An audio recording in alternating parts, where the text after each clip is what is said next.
España, tierra de contrastes y de historia viva, se nos presenta en estas páginas a través de la mirada vibrante y apasionada de Rubén Darío.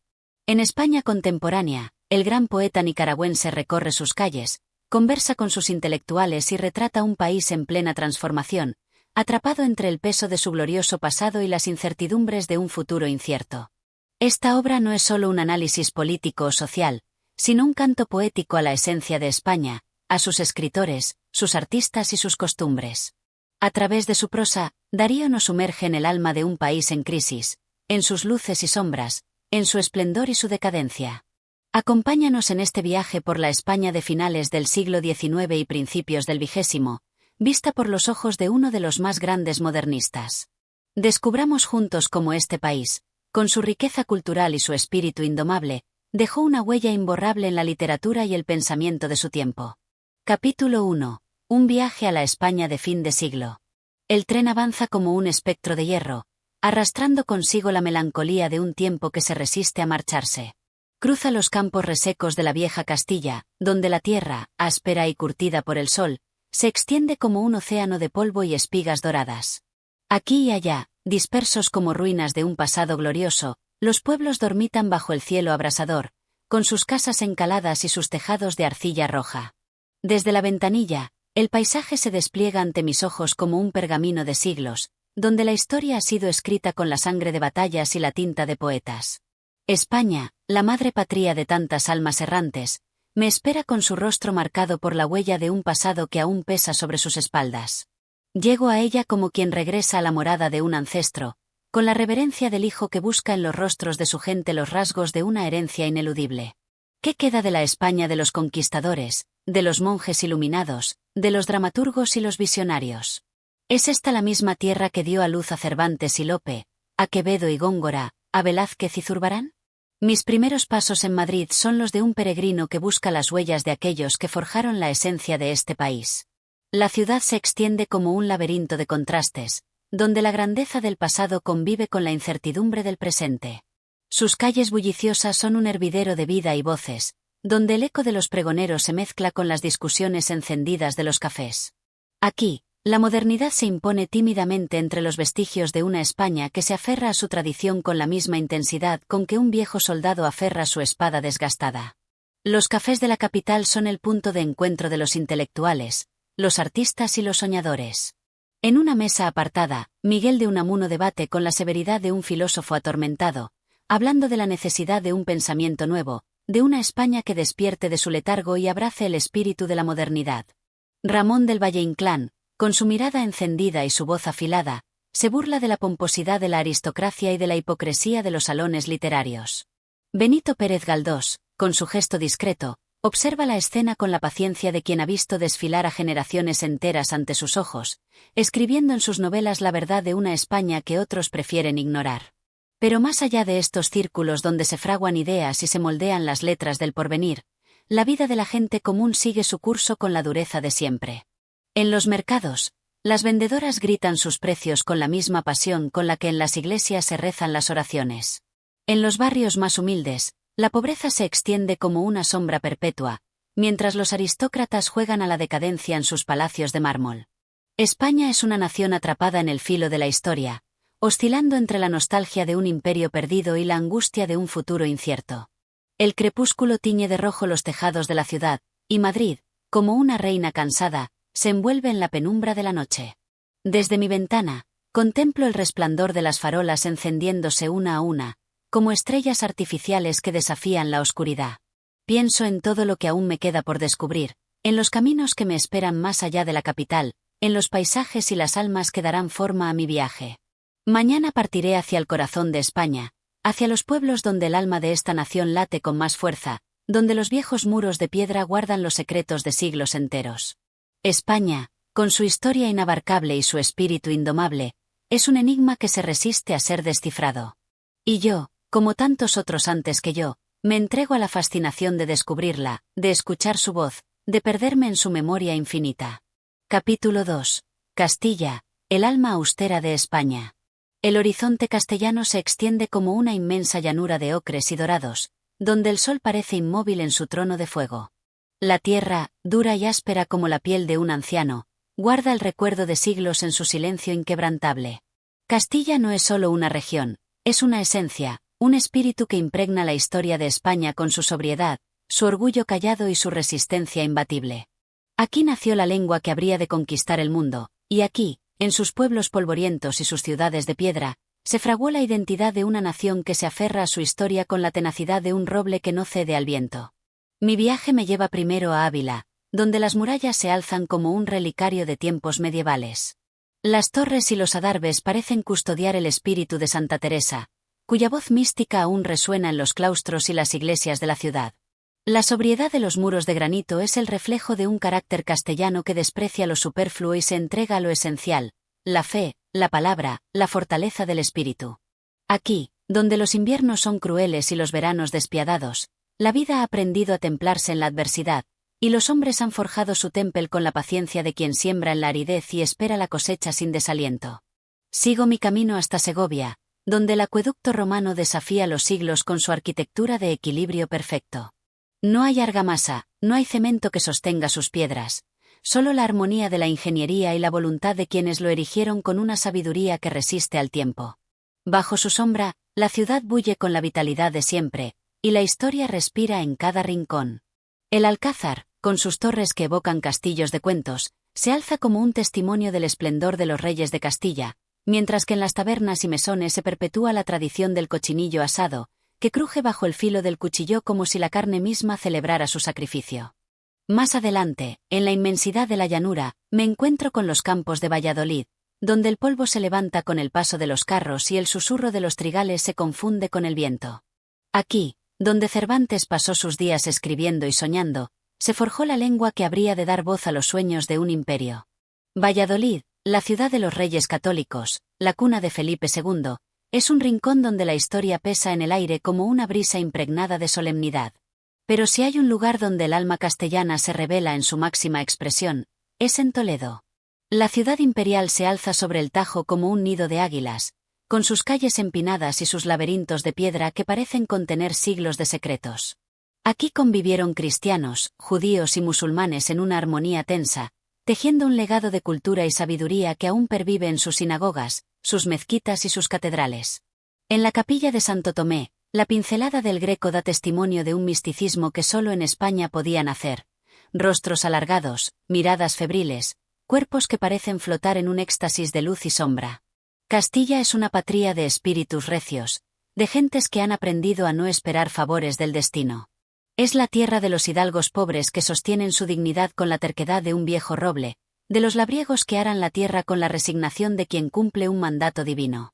Es el hogar de un orgullo silencioso, de una nostalgia que no se atreve a llorar, de una fortaleza que no necesita ser proclamada. Al caer la tarde, cuando el sol agoniza en un horizonte de brasas, contemplo la llanura y comprendo el alma de Castilla. Es un reino de sombras largas y palabras escasas, de historias grabadas en la piedra y en la sangre.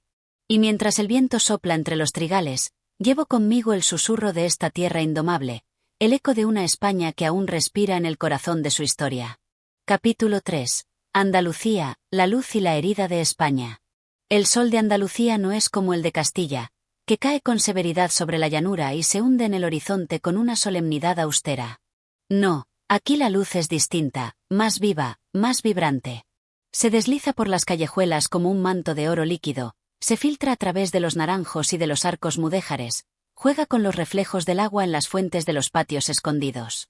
Andalucía es la sangre caliente de España, la vena roja de su pasión, el latido flamenco que resuena en las tabernas donde el vino corre y el lamento de una guitarra se enreda en el humo de un cigarro.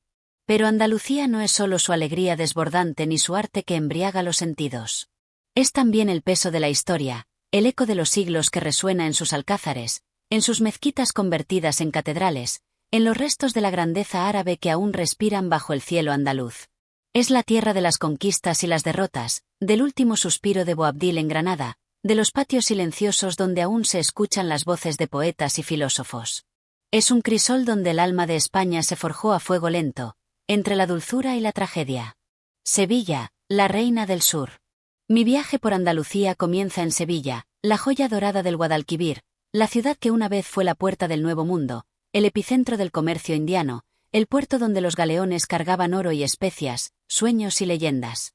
Pero Sevilla no es solo historia, es un alma que late con la fuerza de su gente, con la cadencia de su arte, con el aire de un duende que solo aquí se puede encontrar. Caminar por sus calles es perderse en un laberinto de aromas y sonidos. El azahar impregna el aire, el rumor de las fuentes refresca el ambiente sofocante, y en cada esquina resuena el compás de unas palmas o el taconeo de una bailaora que, en un instante, convierte la calle en un escenario improvisado. La Giralda, con su elegante silueta, vigila la ciudad desde las alturas, testigo de los siglos, mezcla de herencia árabe y orgullo cristiano.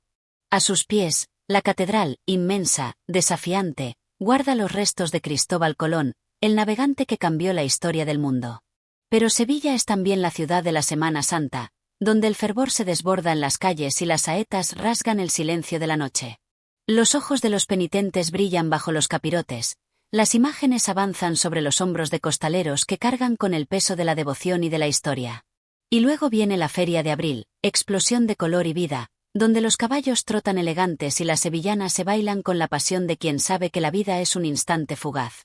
Córdoba, la ciudad de los califas. Al salir de Sevilla, el camino me lleva a Córdoba, la ciudad de los califas, donde el pasado musulmán de España alcanza su máxima expresión.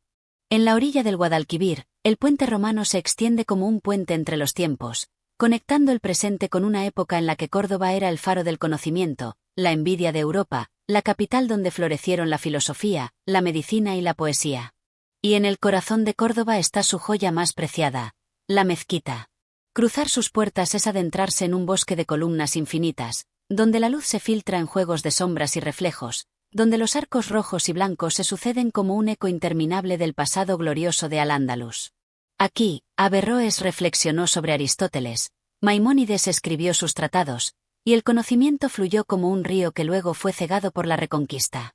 Fuera de la mezquita, Córdoba es una ciudad de patios escondidos, de callejas estrechas donde las macetas de geranios cuelgan de las paredes blancas, de plazas donde la sombra de los naranjos alivia el calor abrasador del mediodía. Es una ciudad de silencios y murmullos, donde la historia aún susurra en cada rincón. Granada, el último suspiro de Al-Ándalus. Pero es en Granada donde el alma de Andalucía se hace herida, donde el esplendor y la nostalgia se entrelazan como un destino inevitable. La ciudad se alza entre las montañas de Sierra Nevada, con sus callejuelas empinadas y su aire melancólico. Desde el Albaicín, el barrio morisco que se aferra a la ladera, se contempla la Alhambra, ese sueño de piedra que parece flotar entre los cipreses y los surtidores de agua. La Alhambra es más que un palacio, es un poema tallado en mármol y yeso, una sinfonía de geometrías y suspiros. En sus patios, el agua corre como una melodía eterna, y en sus estancias, las inscripciones en árabe repiten frases de alabanza a Dios, como si intentaran detener el paso del tiempo. Pero el tiempo avanzó, y un día de enero de 1492, los reyes católicos entraron en la ciudad, y Boabdil entregó la llave de su reino con el rostro marcado por la derrota. Desde la colina de la Alpujarra, volvió la vista atrás por última vez, y su madre, con la dureza de quien entiende la historia, le lanzó aquellas palabras que aún resuenan en Granada: llora como mujer lo que no supiste defender como hombre. Pero Granada no es solo su pasado. En sus calles resuena la poesía de Lorca, en sus tabernas se canta con la voz rota de la nostalgia, en sus noches estrelladas aún parece flotar el espíritu de aquellos que soñaron con un paraíso terrenal. Y cuando la ciudad duerme, la Alhambra sigue en pie, envuelta en la brisa de la sierra, testigo silencioso de una historia que jamás se borrará. Andalucía, la esencia de España. Andalucía no es solo una región, es un latido, un eco que recorre la historia de España desde sus cimientos. Es la risa de sus gentes y el llanto de sus derrotas, es la belleza de su arte y la dureza de su destino.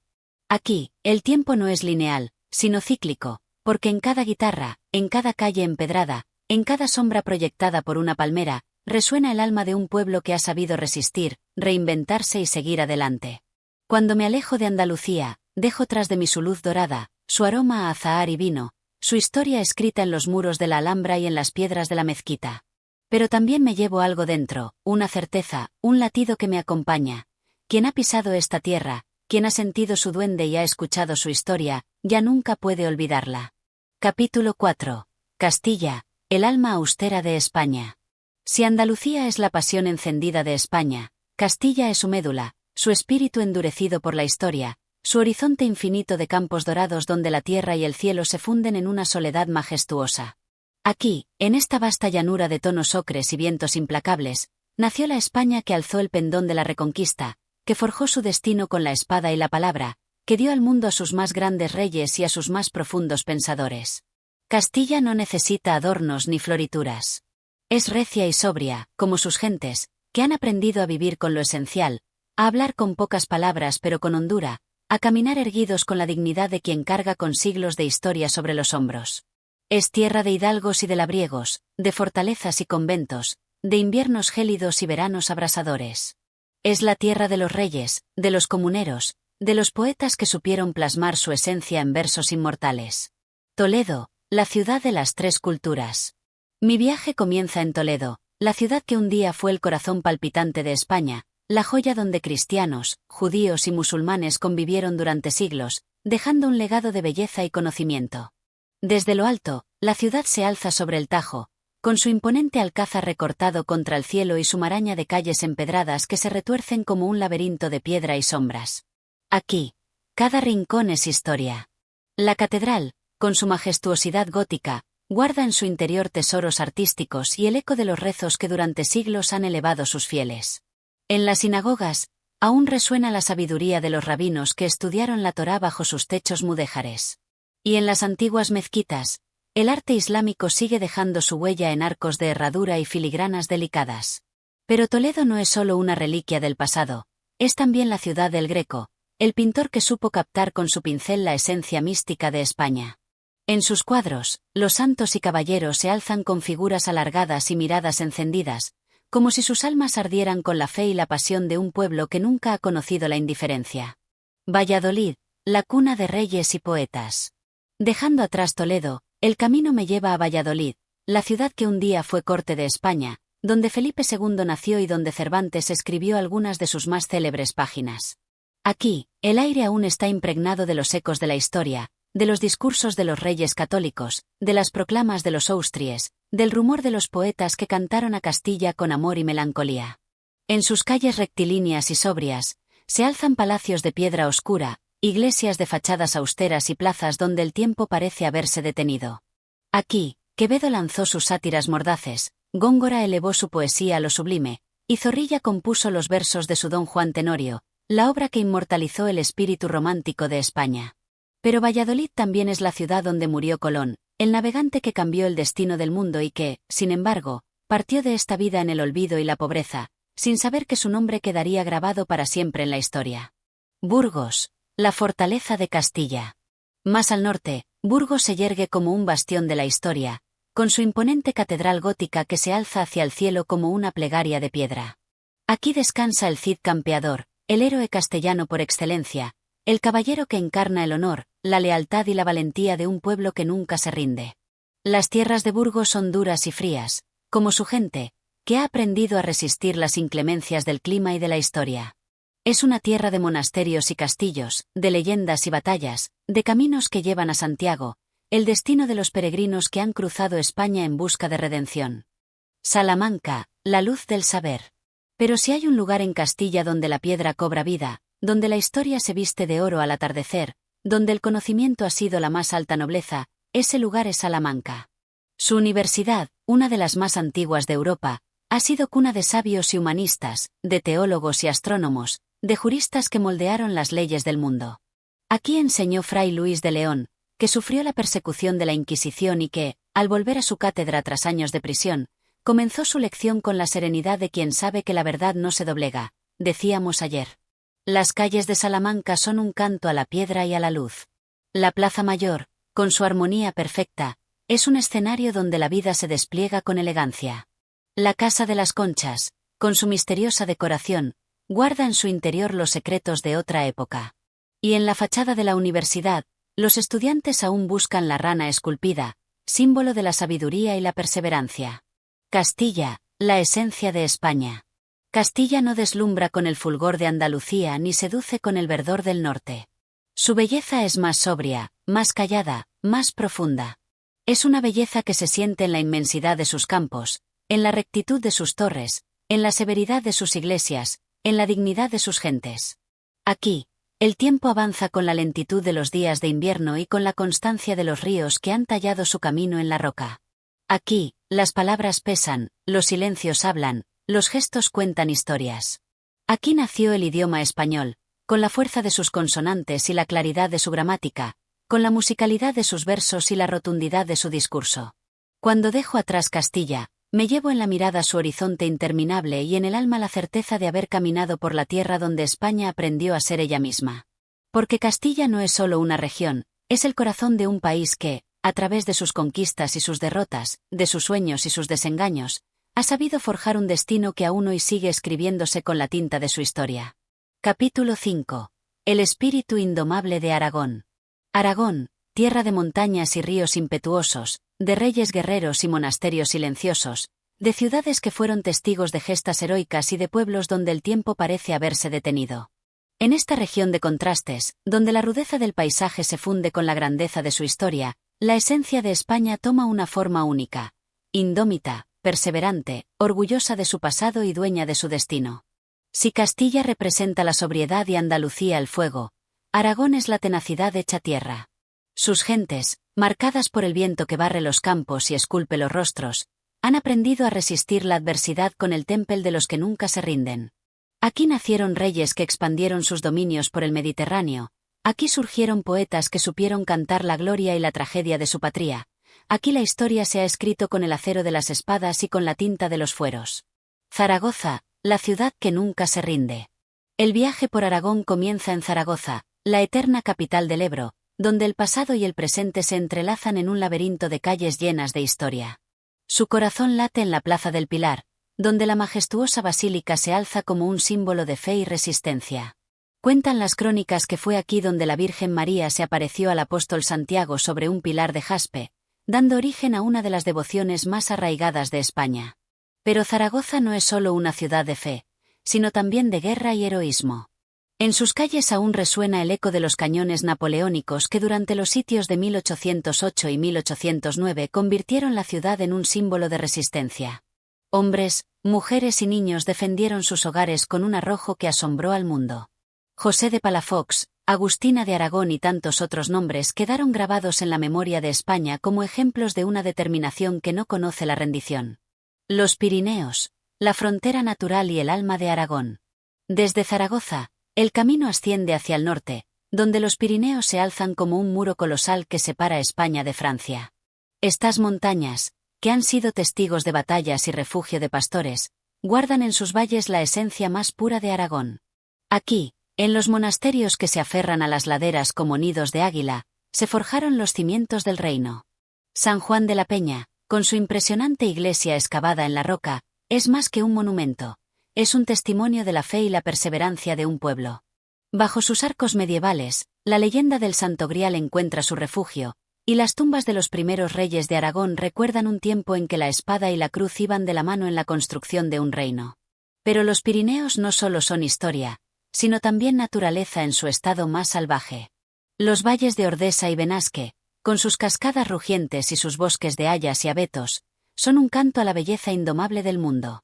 Aquí, el silencio solo se rompe con el bramido del viento y el murmullo de los ríos que descienden furiosos desde las cumbres.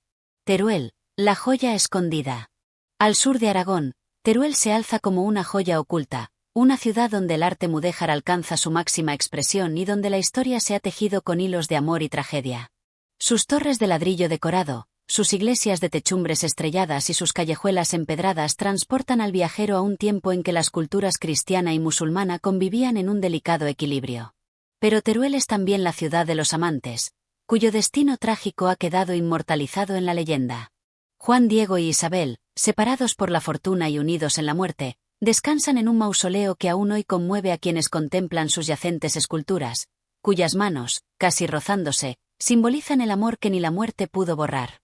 El carácter aragonés, nobleza y firmeza. Aragón es una tierra de paisajes duros y corazones firmes. Sus gentes, acostumbradas a la lucha contra la adversidad, han forjado un carácter donde la nobleza y la firmeza van de la mano. No en vano, el viejo lema del reino proclamaba con orgullo: antes quebrar que doblarse. Aquí, la palabra dada es ley, El compromiso es sagrado y la voluntad es inquebrantable. No es casualidad que el reino de Aragón fuera pionero en la defensa de las libertades, con fueros que limitaban el poder de los monarcas mucho antes de que otras naciones soñaran con la democracia. Cuando abandono Aragón, me llevo en la memoria la imagen de sus montañas indómitas, de sus ríos poderosos, de sus ciudades llenas de historia. Pero sobre todo, me llevo la certeza de que en esta tierra, donde la historia se respira en cada piedra y el viento parece susurrar antiguas gestas, late aún el espíritu indomable de España. Capítulo 6. Cataluña, la forja de una identidad. Desde la grandeza gótica de Barcelona hasta los valles secretos del Pirineo, Cataluña es una región de contrastes, de pasado y futuro entrelazados en una danza incesante. Su espíritu industrioso, su amor por la cultura y su profundo sentido de identidad la han convertido en una de las fuerzas motoras de España, un territorio donde el mar y la montaña, la tradición y la modernidad, la resistencia y la innovación se encuentran en un equilibrio siempre dinámico. Aquí nacieron genios como Gaudí, Dalí y Pau Casals. Aquí, la señera ondeó en innumerables batallas y su lengua fue un estandarte de resistencia ante los embates de la historia. Cataluña es más que una región, es un latido constante que, desde los días medievales hasta la actualidad, ha buscado escribir su propia historia sin dejar de formar parte de una España diversa y plural. Barcelona, la ciudad que nunca duerme. Si hay un punto de partida para comprender Cataluña, ese es Barcelona. Ciudad de mar y de luz, de historia y de vanguardia, su silueta se levanta majestuosa ante la inmensidad del Mediterráneo. Desde la cumbre del Montjuïc hasta el puerto donde Colón apuntó hacia el Nuevo Mundo, cada rincón de la ciudad respira un aire cosmopolita que la distingue. La Rambla, con su bullicio incesante, es un río de humanidad que desemboca en la estatua del navegante genovés, uniendo en un solo paseo la esencia popular y el legado histórico. Pero más allá de su energía desbordante, Barcelona es también el hogar de maravillas arquitectónicas que desafían el tiempo y la razón. En la Sagrada Familia, la obra maestra de Antoni Gaudí, la piedra parece haberse transformado en un bosque de luz y misterio. Sus torres se elevan como oraciones esculpidas en el aire, mientras que en su interior, los vitrales proyectan una sinfonía de colores que envuelve al visitante en una atmósfera casi celestial. No lejos de allí, el barrio gótico despliega su laberinto de calles medievales, donde cada plaza y cada iglesia parecen susurrar historias de caballeros y mercaderes, de nobles que conspiraban en salones oscuros y artesanos que labraban la piedra para la eternidad. Tarragona y Girona, historia en las piedras. Pero la historia de Cataluña no se detiene en Barcelona. Al sur, Tarragona se alza como un testimonio vivo de la grandeza romana. Su anfiteatro, a orillas del mar, es un recordatorio de los días en que Hispania era el orgullo del imperio. Sus murallas, su circo y su puente del diablo cuentan la historia de una ciudad que alguna vez fue un faro de civilización en la península. Al norte, Girona es una joya medieval donde el tiempo parece haberse detenido. Su casco antiguo, dominado por la imponente catedral y el barrio judío mejor conservado de España, es un escenario de piedra y silencio donde el pasado se siente más vivo que nunca. En sus callejones estrechos y empedrados, resuenan aún los ecos de las antiguas plegarias sefardíes y las leyendas de caballeros que un día cabalgaron por sus murallas. El alma pirenaica y el espíritu de lucha. Pero para comprender el corazón indomable de Cataluña, hay que adentrarse en sus montañas. Los Pirineos, frontera natural y refugio de resistencia, han sido testigos de siglos de lucha y supervivencia. En estos valles nacieron los primeros condes catalanes que desafiaron el dominio franco y musulmán, forjando la identidad de un pueblo que nunca aceptó ser sometido. Aquí, en la Val de Boí, iglesias románicas se alzan como guardianes de un tiempo antiguo, con sus frescos milenarios que narran la historia de la fe y la resistencia. Más allá, en el enclave de Montserrat, la Moreneta, patrona de Cataluña, vela desde su santuario entre montañas que parecen esculpidas por la mano de los dioses. En cada pueblo de montaña, en cada casa de piedra con tejados de pizarra, en cada sendero que serpentea entre bosques y ríos, se siente el orgullo de una cultura que ha sabido mantenerse fiel a sus raíces mientras mira hacia el futuro con determinación. Cataluña, motor y corazón. Cataluña es trabajo, arte y revolución. Es la cuna de grandes empresas y de ideas que han cambiado el rumbo de España. Es la tierra de los sindicatos y de la burguesía emprendedora, de los modernistas que transformaron el arte y de los campesinos que nunca abandonaron su arraigo a la tierra. A lo largo de su historia, ha sido un faro de innovación y una región que ha sabido alzar su voz cuando ha sentido que era necesario. Su identidad se ha construido sobre siglos de desafíos, sobre la lucha por preservar su lengua y sus tradiciones, sobre la capacidad de adaptarse y reinventarse sin perder su esencia. Dejo Cataluña con el sonido del mar en mis oídos y el eco de las campanas de sus iglesias en mi memoria. Me despido con la imagen de sus campos de viñedos, de sus plazas llenas de música y de su gente apasionada. Cataluña no es solo una región de España, es un latido incesante que ha sabido resistir, crear y trascender. Capítulo 7. Andalucía, el alma luminosa de España. Andalucía es un poema que se despliega bajo el sol ardiente de la península, una sinfonía de colores, olores y sonidos que resuenan en cada rincón de su geografía. Tierra de contrastes y pasiones, donde la herencia árabe se funde con la impronta cristiana, donde el mar besa las playas doradas y las montañas guardan el eco de antiguas leyendas. Es la cuna de grandes poetas, artistas y pensadores, el corazón palpitante del flamenco, la esencia misma de la alegría y la melancolía. Recorrer Andalucía es adentrarse en un universo donde la historia se escribe en cada piedra, donde cada plaza es un teatro vivo, cada patio un refugio de frescura y cada atardecer una obra maestra que se refleja en el Guadalquivir. Sevilla, la eterna capital del duende. Si hay una ciudad que encapsula el alma andaluza, esa es Sevilla. Majestuosa y vibrante, su historia es la historia de España, marcada por la grandeza y la tragedia, por el esplendor y la decadencia. Fue desde su puerto que los galeones partieron hacia el Nuevo Mundo, llevando en sus entrañas la ambición de un imperio. Y fue aquí donde las riquezas de América se derramaron como un torrente dorado, forjando palacios y leyendas. La Giralda se alza como un faro eterno sobre la ciudad, testigo del paso de los siglos. A sus pies, la catedral guarda en su seno el descanso de Colón, mientras las callejuelas del barrio de Santa Cruz nos transportan a un pasado de susurros y amores furtivos. Pero Sevilla no es solo historia.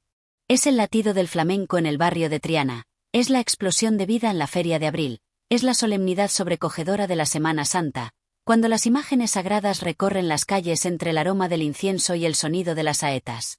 Sevilla es un eterno vaivén entre lo sagrado y lo profano, entre la devoción y la fiesta, entre la memoria y el futuro. Granada, la joya de Al-Ándalus. Enclavada entre montañas, Granada es el último suspiro de un imperio que una vez dominó la península. La Alhambra se alza sobre la ciudad como un sueño de mármol y agua, un poema esculpido en la piedra que aún resuena con la melancolía de su caída. Los patios nazaríes, con sus fuentes murmurantes, son espejos de un tiempo en que la cultura árabe floreció en todo su esplendor. En cada arabesco, en cada arco de mocárabes, en cada inscripción coránica, se adivina el susurro de poetas y eruditos que hicieron de Granada un faro de conocimiento y belleza. Pero Granada no es solo la Alhambra. Es el Albaicín, con sus callejuelas estrechas y casas blancas que parecen suspendidas en el tiempo. Es el Sacromonte, donde las cuevas resuenan con el taconeo de los bailaores y el lamento profundo del cante jondo. Es el legado de Federico García Lorca, el poeta inmortal que encontró en estas tierras su musa y su tragedia. Granada es la belleza que duele, el esplendor que se resiste a desvanecerse, la memoria viva de un pasado que sigue iluminando el presente. Córdoba, la ciudad de los califas. Pocos lugares en el mundo pueden presumir de un legado cultural tan vasto como Córdoba. En sus días de gloria, fue la ciudad más avanzada de Europa, un centro de saber donde musulmanes, judíos y cristianos convivieron en un efímero pero espléndido equilibrio. La mezquita catedral es su emblema, un bosque de columnas que nos transporta a otra era, donde la fe se expresaba en la armonía geométrica y la luz filtrada a través de arcos infinitos. En la judería, las callejuelas estrechas susurran historias de filósofos y médicos, de sabios como Maimónides, cuya estela aún perdura. Y en mayo, los patios cordobeses estallan en un festival de flores y colores, recordando al mundo que Córdoba sigue siendo un jardín en medio del tiempo. Málaga, la puerta del Mediterráneo. Málaga es la ciudad que une el pasado y el presente, la tradición y la modernidad. Cuna de Picasso, su espíritu artístico se refleja en cada rincón, desde sus museos hasta el bullicio de su vida nocturna. Pero Málaga también es historia.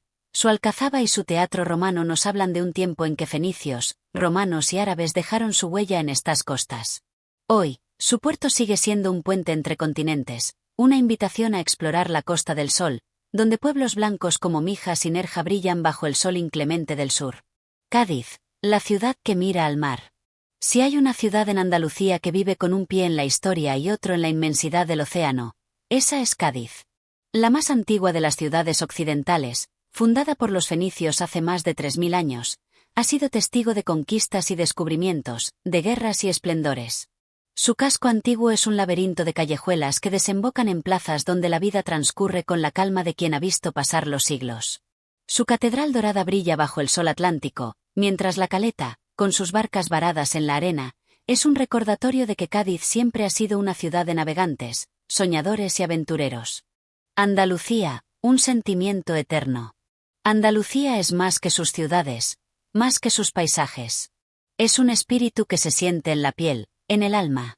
Es la risa de un niño corriendo por una plaza empedrada, el aroma del azahar que perfuma las noches de primavera, el redoble de un tambor en la madrugada de Viernes Santo, el sonido de unas palmas que acompañan un quejío flamenco. Es la tierra de los poetas, de Lorca y Machado, de Albertí y Juan Ramón Jiménez. Es la patria de los soñadores y los luchadores, de los artistas y los campesinos. Andalucía es un suspiro, un latido, un eco eterno que nunca se apaga. Capítulo 8. Castilla, el corazón de la meseta.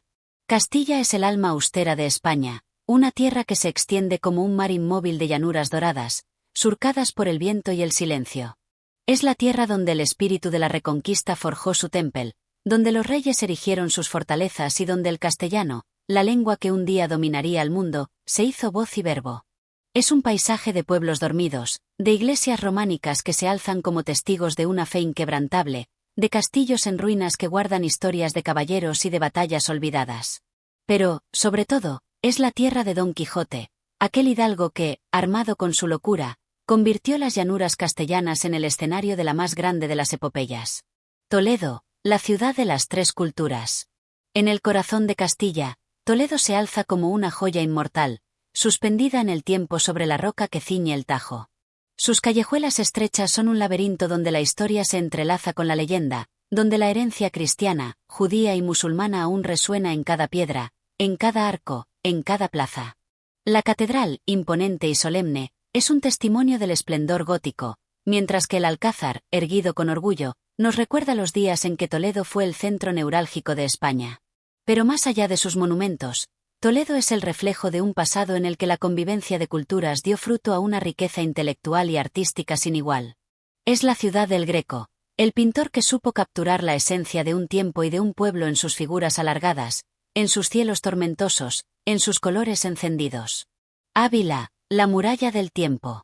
Pocas ciudades en el mundo pueden presumir de una muralla tan imponente como la de Ávila, un cinturón de piedra que parece contener los siglos entre sus almenas. Su silueta, recortada contra el cielo castellano, es un símbolo de la resistencia, de la fe y del espíritu indomable de la España medieval. En sus calles silenciosas resuena todavía la voz de Santa Teresa, la mística que encontró en estas tierras la inspiración para sus escritos y su reforma espiritual. La ciudad entera es un canto a la sobriedad y al recogimiento, un lugar donde la historia se funde con la eternidad. Salamanca, la cuna del saber. Si Castilla es el alma de España, Salamanca es su intelecto. Su universidad, la más antigua de España, ha sido el faro del conocimiento desde tiempos medievales, la fragua donde generaciones de pensadores y escritores dieron forma a las ideas que transformarían el mundo. Sus calles de piedra dorada resplandecen con la luz del atardecer, y en la Plaza Mayor, una de las más bellas de Europa, la vida se despliega en un espectáculo de conversaciones, risas y encuentros. La fachada plateresca de la universidad desafía a los curiosos a encontrar la famosa rana que, según la tradición, augura éxito a los estudiantes que logran hallarla. Mientras, en las catedrales, la vieja y la nueva, la historia se despliega en cada capitel, en cada retablo, en cada sombra que danza bajo las bóvedas. Segovia, donde la piedra cuenta historias. En Segovia, la historia se esculpe en piedra. Su acueducto romano, con sus arcos perfectos, ha resistido siglos de viento y tiempo, recordándonos la grandeza de una civilización que dejó su huella imborrable en la península. El Alcázar, con su perfil de cuento de hadas, inspiró los castillos de los cuentos y guarda en sus muros el eco de los reyes católicos, que aquí tomaron decisiones que cambiarían el destino de España y del mundo. Y no lejos de allí, en la iglesia de la Vera Cruz, el misterio de los templarios sigue envolviendo de misticismo a la ciudad, como si sus piedras aún guardaran los secretos de la Edad Media. Burgos, la tierra del Cid. Si hay un héroe que encarna el espíritu de Castilla, ese es Rodrigo Díaz de Vivar, el Cid campeador. En Burgos, su ciudad natal, su leyenda sigue viva, inmortalizada en la imponente catedral gótica que guarda sus restos y en el puente que lleva su nombre.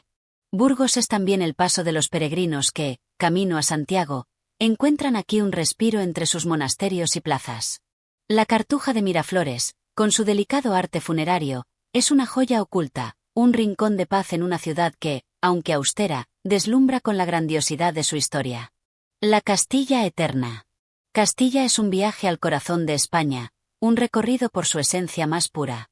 Es el eco de las campanas en una aldea dormida, el aroma del pan recién horneado en una taberna antigua, el horizonte infinito de trigales mecidos por el viento. Es la tierra de los reyes y de los poetas, de los caballeros y los campesinos. Es el escenario donde la historia de España se escribió con la tinta de la fe, el coraje y la perseverancia. Castilla no es solo un lugar, es un espíritu, un recuerdo, un latido que, aún en su aparente inmovilidad, sigue marcando el compás de la historia. Capítulo 9. Andalucía, el alma luminosa de España. Andalucía es un canto de luz y de sombra, un crisol donde las civilizaciones dejaron su impronta indeleble. Aquí, la historia se mezcla con la leyenda, el arte se confunde con la vida, y cada rincón es un poema escrito en piedra, en azulejo, en el susurro de una guitarra flamenca. Es la tierra donde los árabes erigieron sus palacios de ensueño, donde los cristianos forjaron catedrales que rasgan el cielo, donde el cante jondo se convirtió en la voz profunda de un pueblo que ha sabido convertir el dolor en belleza. Granada, la joya nazarí. En Granada, la Alhambra se alza como un sueño de mármol y agua, un palacio que parece haber sido construido por la brisa y el sol. Sus muros susurran versos de amor y de melancolía, recuerdos de una dinastía que, antes de desvanecerse, dejó su huella en la eternidad. El Albaicín, con sus callejuelas blancas y sus balcones enredados de jazmín, mira desde su altura la ciudad que fue y la que es. Y en el Sacromonte, las cuevas aún resuenan con el eco de un flamenco ancestral, ese lamento que es también celebración. Granada es el último suspiro de Al-Ándalus, la ciudad donde Boabdil lloró su derrota y donde Lorca cantó a la luna y la muerte. Es la conjunción perfecta entre lo que fue y lo que nunca dejará de ser. Sevilla, la ciudad de los 1000 soles. Si hay un lugar donde la vida es fiesta y la nostalgia se viste de alegría, ese es Sevilla. La ciudad que vio partir a los barcos hacia el Nuevo Mundo, que fue el corazón del comercio y el arte, sigue siendo hoy el alma de España. Su Giralda es el faro de una ciudad que mezcla lo árabe y lo cristiano, lo solemne y lo festivo. En la catedral descansa Colón, y en sus calles, el pasado y el presente se dan la mano. La feria de abril estalla en un torbellino de colores y de volantes, de risas y de cante, mientras que la Semana Santa recorre sus plazas con el peso de siglos de devoción y pasión.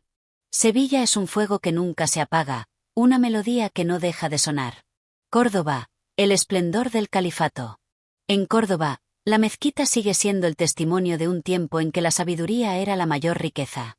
Sus columnas infinitas, su bosque de arcos rojos y blancos, son el reflejo de una civilización que supo hacer de la belleza su mayor legado. Pero Córdoba no es solo su pasado islámico.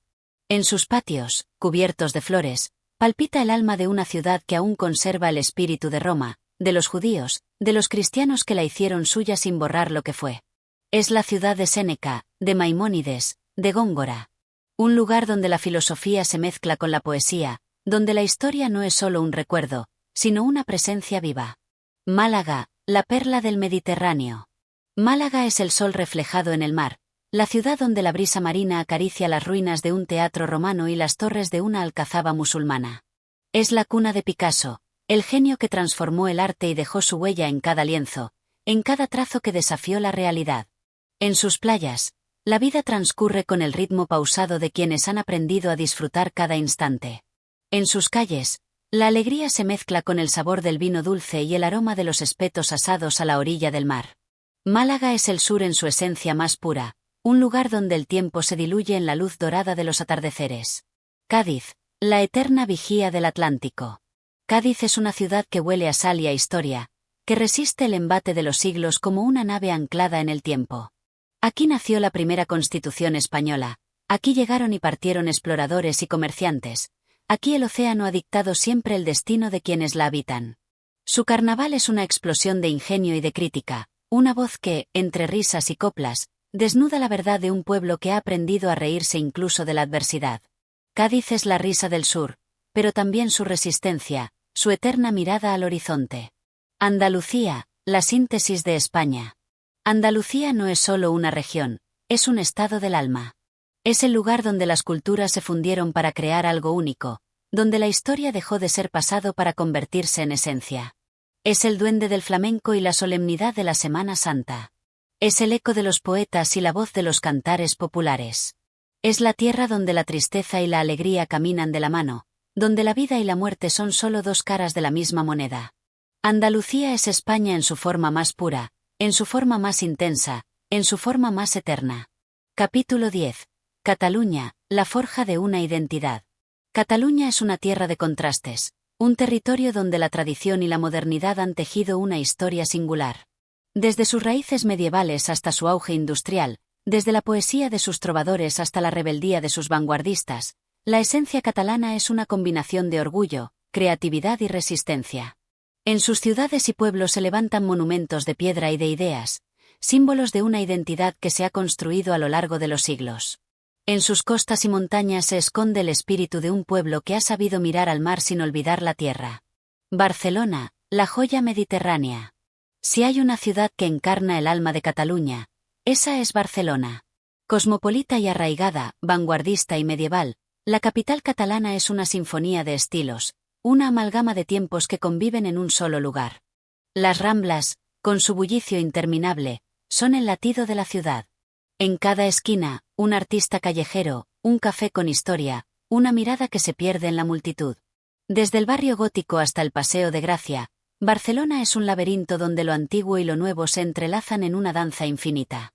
Y en medio de todo, la Sagrada Familia, ese sueño inacabado de Gaudí que se alza como un bosque de piedra y luz, una catedral que parece haber sido esculpida por el mismo viento.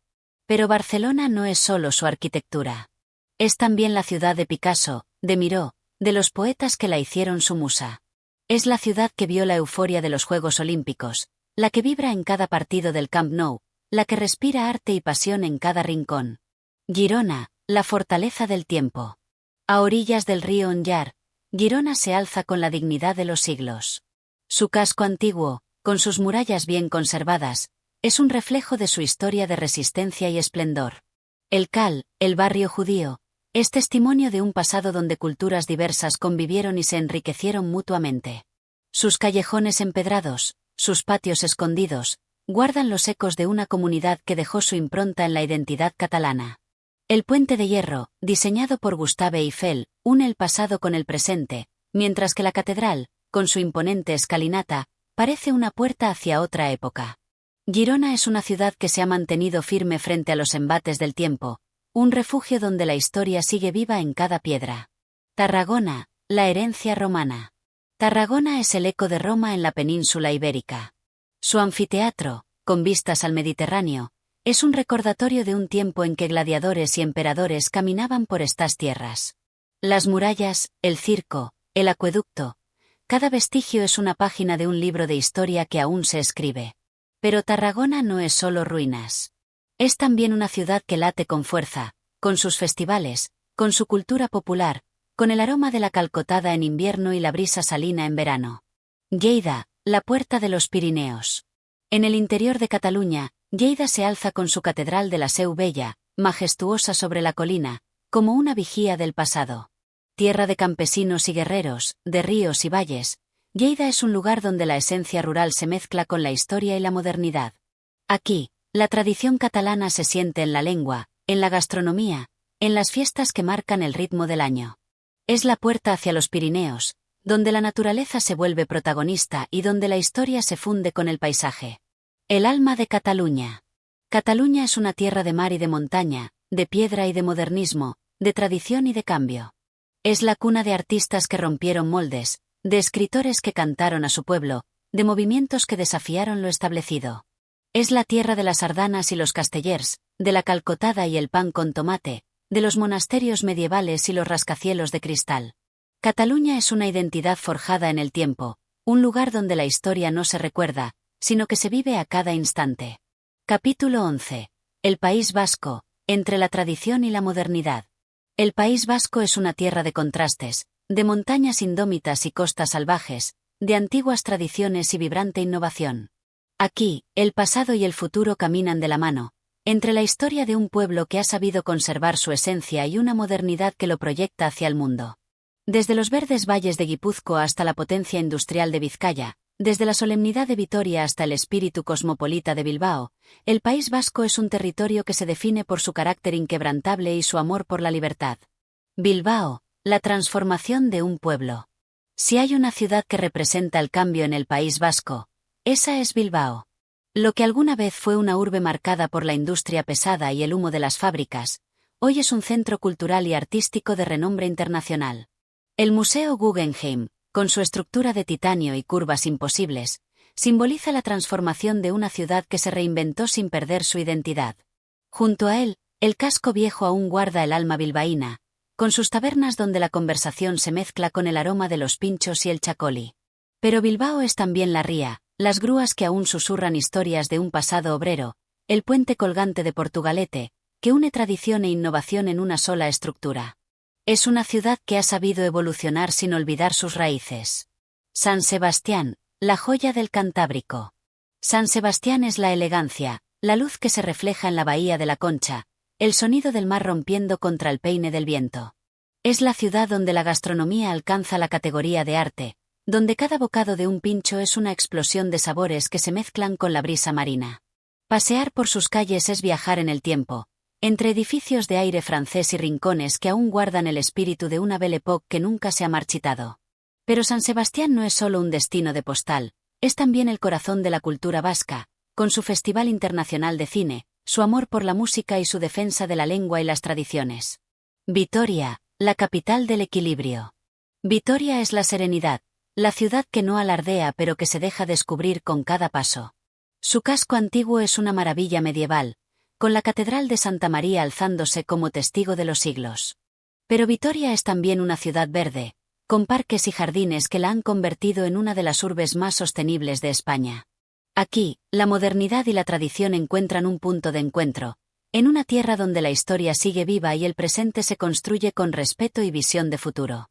Euskadi, tierra de cultura y resistencia. El País Vasco es mucho más que sus ciudades.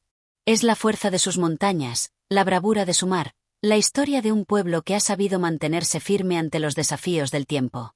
Es el euskera, lengua ancestral que resuena en las plazas y en los versos de sus poetas. Es la música de los chistus, el ritmo de la tamborrada, la solemnidad de una romería. Es la pasión por la pelota vasca, el respeto por el trabajo bien hecho, la calidez de una mesa compartida. Euskadi es una tierra donde el pasado y el futuro se abrazan, donde la identidad no es un ancla, sino un faro que guía el camino. Un lugar donde la tradición y la modernidad no son opuestos, sino dos caras de la misma historia. Capítulo 12. Cataluña, entre la identidad y la universalidad. Si hay una región en España que encarna con intensidad la dualidad entre tradición y modernidad, entre lo local y lo global, esa es Cataluña.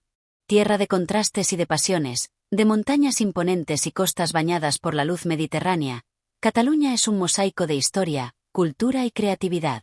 En sus ciudades, en sus pueblos y en su gente, laten el orgullo de una identidad propia y la voluntad de abrirse al mundo. Barcelona, la vanguardia en cada esquina. Barcelona es la joya mediterránea, la ciudad que respira modernidad sin olvidar sus raíces. Caminar por sus calles es recorrer la historia de una urbe que ha sido testigo del esplendor medieval, del renacimiento industrial y de la revolución modernista.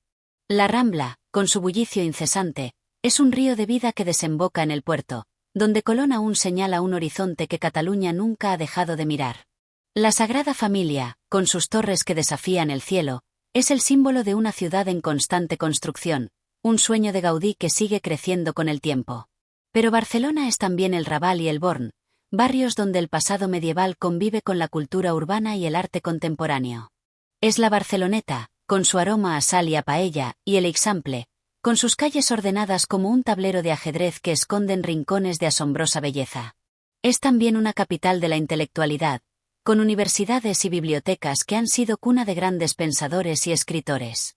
Es una ciudad donde la política, la economía y la cultura convergen, donde las voces de la tradición y la vanguardia se entrelazan en un diálogo constante.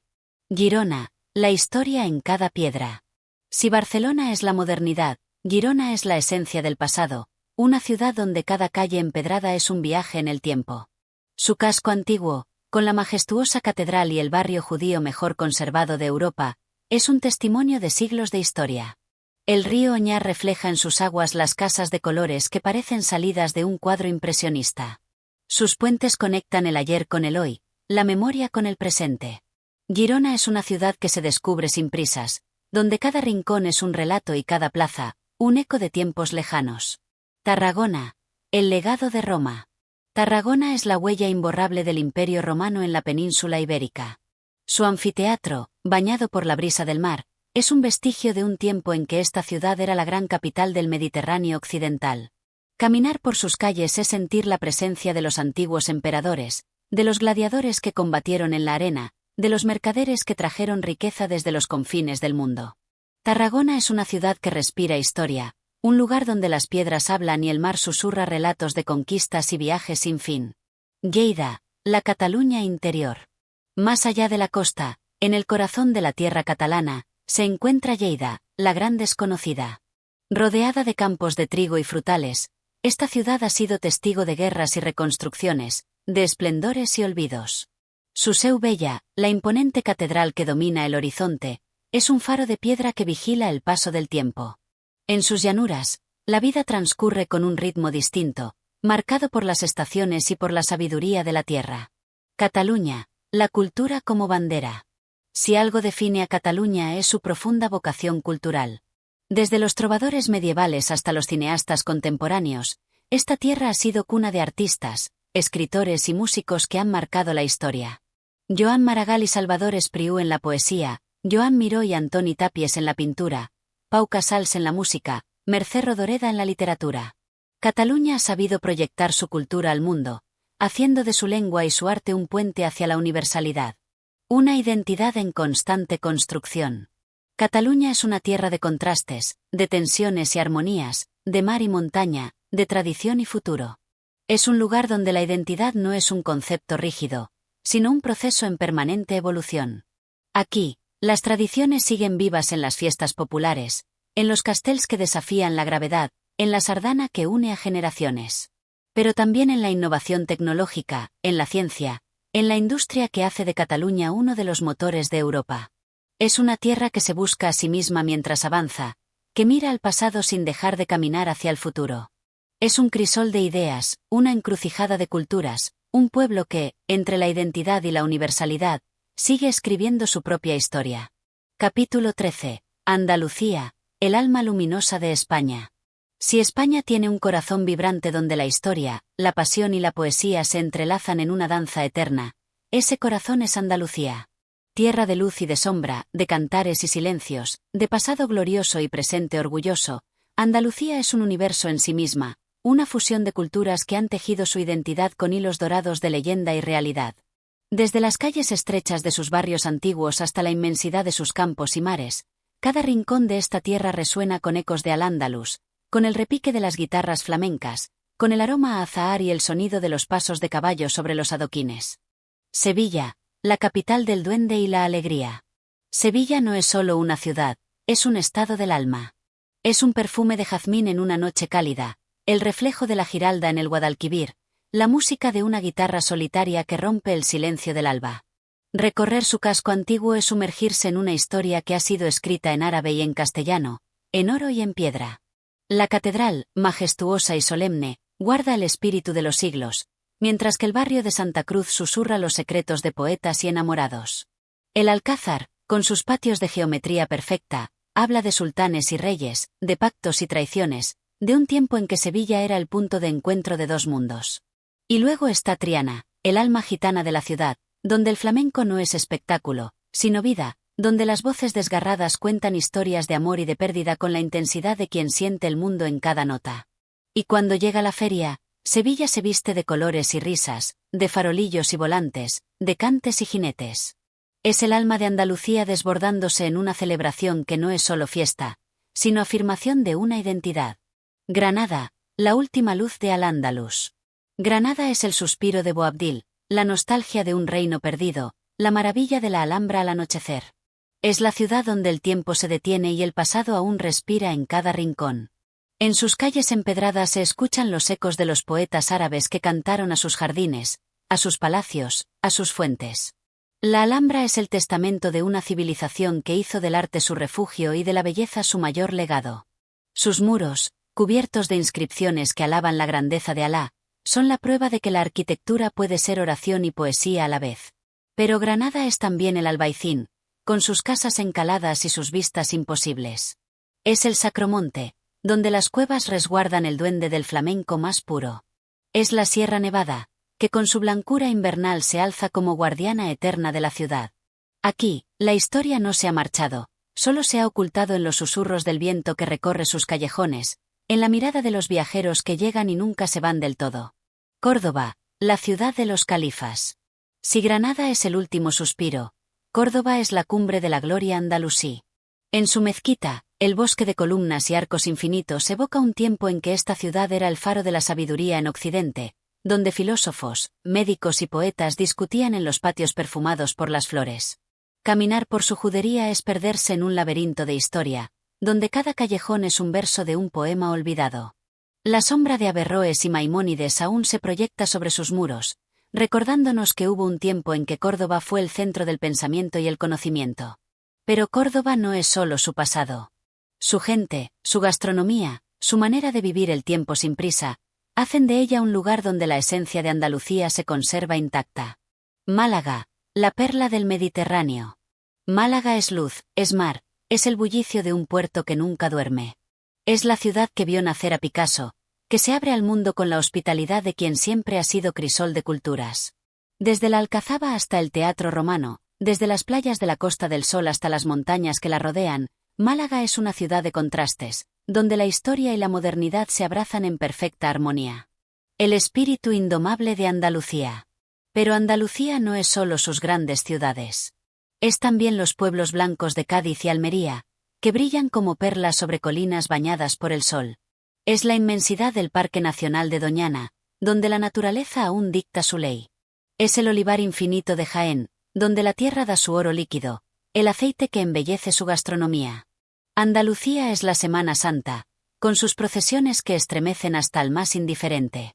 Es la feria, el carnaval de Cádiz, el rocío, el arte de la tauromaquia, la poesía de Lorca, la voz de Camarón, la mirada de Velázquez.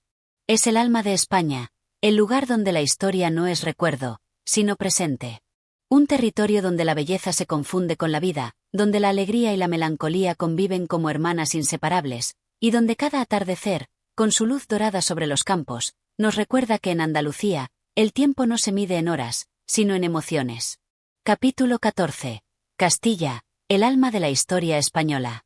Castilla, el vasto y antiguo corazón de España, es un lugar donde la historia se despliega como un lienzo, tan grande y tan lleno de paisajes impresionantes que parece imposible abarcar en una sola mirada. En su superficie, las llanuras de tierra dorada se extienden hasta el horizonte, mientras que las montañas que la rodean, con su fuerte presencia, parecen guardianes silenciosos del alma de esta región. De Castilla brota el espíritu de un país, el alma que se forjó en las luchas, en los descubrimientos y en la grandeza de lo inalcanzable. Los campos de Castilla, en su solitaria quietud, llevan la huella de batallas que decidieron el destino de toda una nación. Esta tierra fue testigo del paso de los visigodos, los musulmanes y los cristianos, que entretejieron sus destinos y dieron forma a lo que hoy conocemos como España. La historia de Castilla no es una historia de mera sucesión de hechos, sino de vidas que vivieron y soñaron con la grandeza, con la gloria, pero también con el sufrimiento que caracteriza a las naciones que forjan su destino en la lucha. Burgos, la cuna del Cid y la eternidad del medievo. Burgos, con su imponente catedral gótica, es una de las ciudades más emblemáticas de Castilla.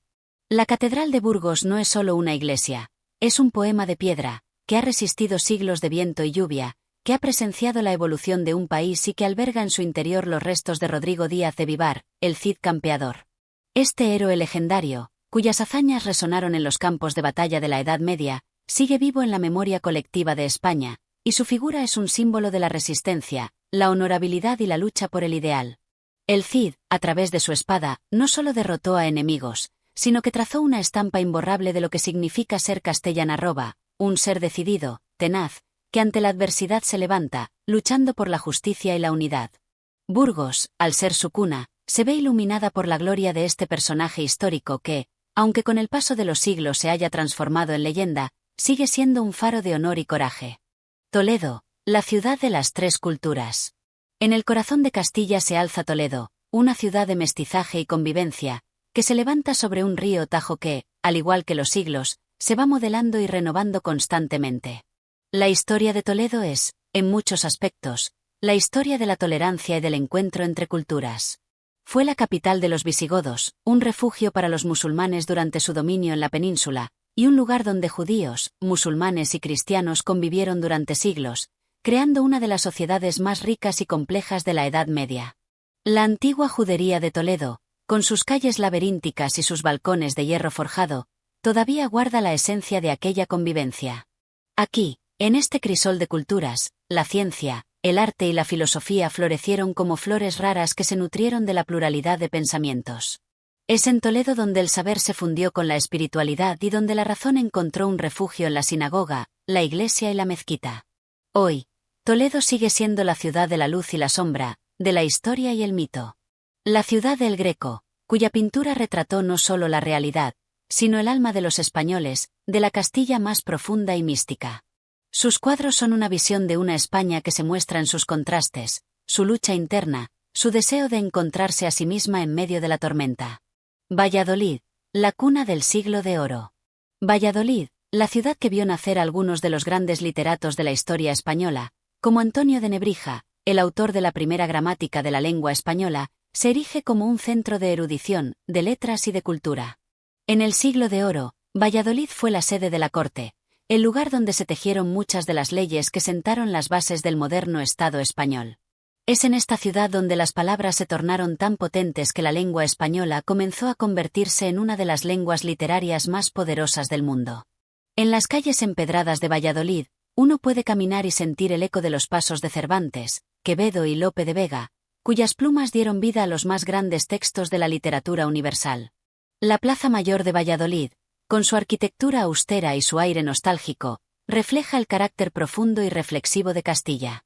En cada rincón de la ciudad, la historia parece susurrar sus secretos, como si las piedras mismas estuvieran impregnadas de las voces de aquellos que forjaron el destino de España. El paisaje de la meseta, la solitaria belleza de Castilla. Más allá de sus ciudades, la verdadera esencia de Castilla reside en su paisaje. La meseta castellana, con sus interminables campos de trigo y sus olivares, parece detenerse en el tiempo. Los pueblos que salpican esta vastedad, con sus casas de adobe y calles silenciosas, nos hablan de un pasado en el que la vida era más lenta, más contemplativa, más cercana a la tierra. Los molinos de viento que se alzan en las colinas son los testigos de una España que, a pesar de todo, sigue resistiendo la modernidad. En Castilla, el sol se pone de una manera especial, dejando una huella dorada en el cielo, como un recordatorio de la eterna lucha entre la luz y la oscuridad, entre el pasado y el futuro. Es una región donde el silencio se siente como una presencia, donde la inmensidad del cielo y de la tierra invita a la reflexión, a la calma, a la conexión con algo más grande que uno mismo. Castilla, la cuna de la identidad española. Castilla es, en última instancia, el alma de la historia española. Fue aquí donde la unidad de España comenzó a gestarse, cuando los reinos cristianos se unificaron bajo los reyes católicos, y cuando la lengua española, el castellano, comenzó a extenderse por todo el territorio. Castilla es la cuna de la identidad española, el lugar donde los ideales de honra, justicia y valentía se forjaron en el fragor de la lucha, en el silencio de las tierras áridas y en las ciudades que, a pesar del paso de los siglos, siguen siendo guardianes de un legado que nunca morirá. En cada rincón de Castilla se respira la grandeza de un pueblo que, a lo largo de los siglos, ha sabido mantener su identidad, sus tradiciones y su espíritu indomable. Y aunque la Castilla de hoy sea diferente a la de antaño, su esencia permanece intacta. Castilla sigue siendo el corazón de España, un corazón que late con fuerza, que no olvida su pasado y que, con esperanza, mira hacia el futuro. En esta tierra de vastos horizontes y de historia eterna, Castilla sigue viva, eternamente viva, en cada pueblo, en cada ciudad, en cada rincón donde el sol pone su dorado manto. Capítulo 15. La evolución de la economía castellana, de la agricultura a la industria. La economía de Castilla, como el río que fluye a través de sus llanuras, ha sufrido numerosas transformaciones a lo largo de los siglos, adaptándose a las presiones internas y externas, cambiando en respuesta a los vientos de la historia. Desde los primeros días, cuando la tierra misma era la principal fuente de riqueza, hasta la revolución industrial que trajo consigo nuevos desafíos y oportunidades, la economía castellana ha sido testigo de un cambio profundo que ha dejado su marca en cada rincón de su vasta extensión. La era agrícola, las bases de la economía castellana. En sus orígenes, la economía castellana fue profundamente agrícola.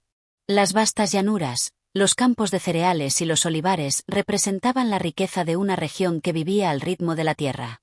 Desde los tiempos medievales, los castellano-s vivieron en estrecha relación con el campo. La agricultura, la ganadería y la producción de alimentos eran el motor de la economía, y las tierras, sembradas con trigo, cebada y centeno, formaban la base de una economía que sostenía a la población durante los largos inviernos y la estepa agreste. Las grandes propiedades de los señores feudales, y más tarde las posesiones de la corona, dominaban la agricultura castellana. Los campesinos, en su mayoría, eran arrendatarios o siervos, sujetos a las leyes impuestas por sus señores. Sin embargo, a pesar de las duras condiciones, la relación de los castellano-s con la tierra era también una relación de respeto y conocimiento profundo.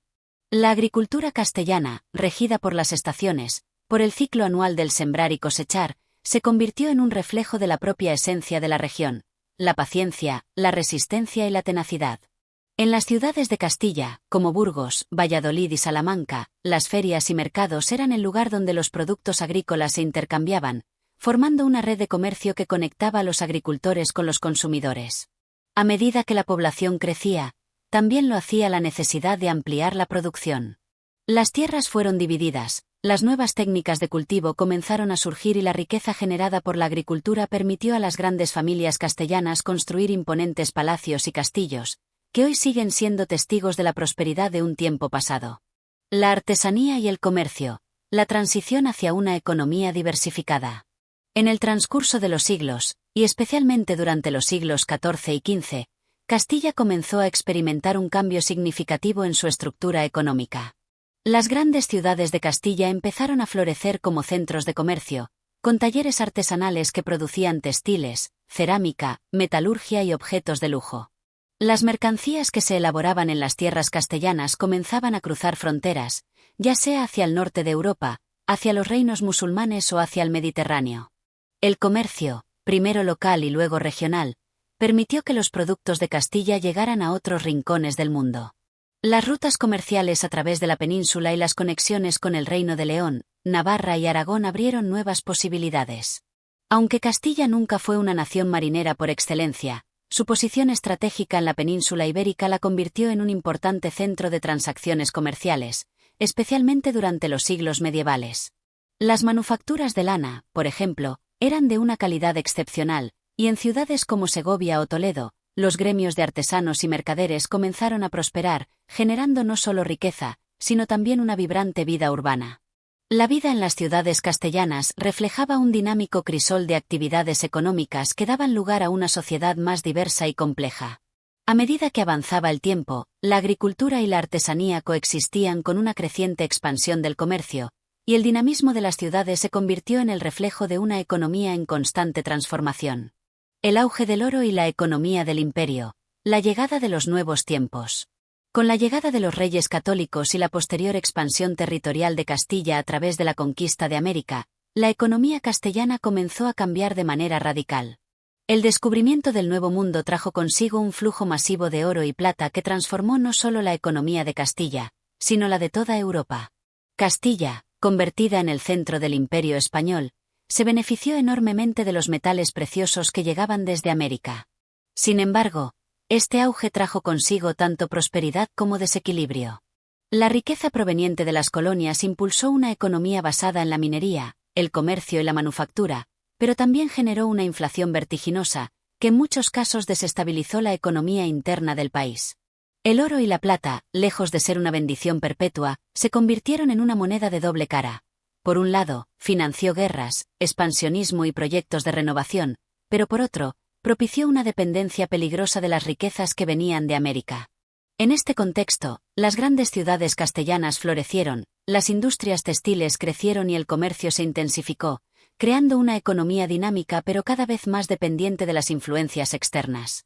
Los monarcas castellanos se convirtieron en poderosos emperadores, y su influencia se extendió más allá de las fronteras de la península ibérica. La economía castellana, entrelazada con la política imperial, vivió una etapa de crecimiento sin precedentes, que, si bien trajo consigo una era de esplendor, también dejó la semilla de futuras tensiones y conflictos. La revolución industrial y los cambios en la estructura económica. A medida que el siglo XIX avanzaba, la revolución industrial trajo consigo una nueva etapa para Castilla. La vida rural comenzó a transformarse a medida que la industria ganaba terreno en el ámbito económico. La economía que había sido profundamente agrícola comenzó a diversificarse aún más, incorporando nuevas actividades económicas como la minería, la manufactura y las primeras fábricas textiles. Sin embargo, la revolución industrial no tuvo el mismo impacto en Castilla que en otras partes de Europa. Mientras que en Inglaterra o Francia la industria se expandió rápidamente, en Castilla las dificultades geográficas, la falta de infraestructura adecuada y las divisiones políticas impidieron un desarrollo industrial masivo. La agricultura, aunque desplazada parcialmente, siguió siendo el pilar de la economía en gran parte de la región. Este periodo, marcado por la llegada de fábricas y nuevas tecnologías, también trajo consigo problemas sociales. El éxodo rural comenzó a convertirse en una tendencia, y muchas personas de los pueblos comenzaron a desplazarse a las ciudades en busca de trabajo en las nuevas industrias. Pero las condiciones laborales en las fábricas eran difíciles, lo que originó tensiones sociales que marcarían la vida política y económica de Castilla en el futuro. Un futuro incierto. Castilla en el contexto contemporáneo. Hoy en día, Castilla continúa siendo una región marcada por su pasado agrícola, pero también por su capacidad de adaptación a los nuevos tiempos. Las ciudades castellanas, como Valladolid y Burgos, son ahora centros de servicios, de educación y de cultura, pero la agricultura sigue jugando un papel fundamental en la economía. El panorama actual de Castilla refleja una constante evolución, una búsqueda por encontrar un equilibrio entre la tradición y la modernidad.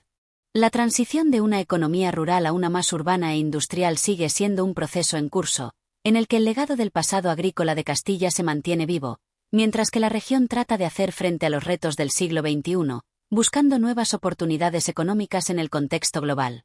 A pesar de los avances, los problemas sociales y económicos persisten, pero la resistencia de Castilla, forjada a lo largo de los siglos, sigue siendo un reflejo de la fortaleza de sus habitantes.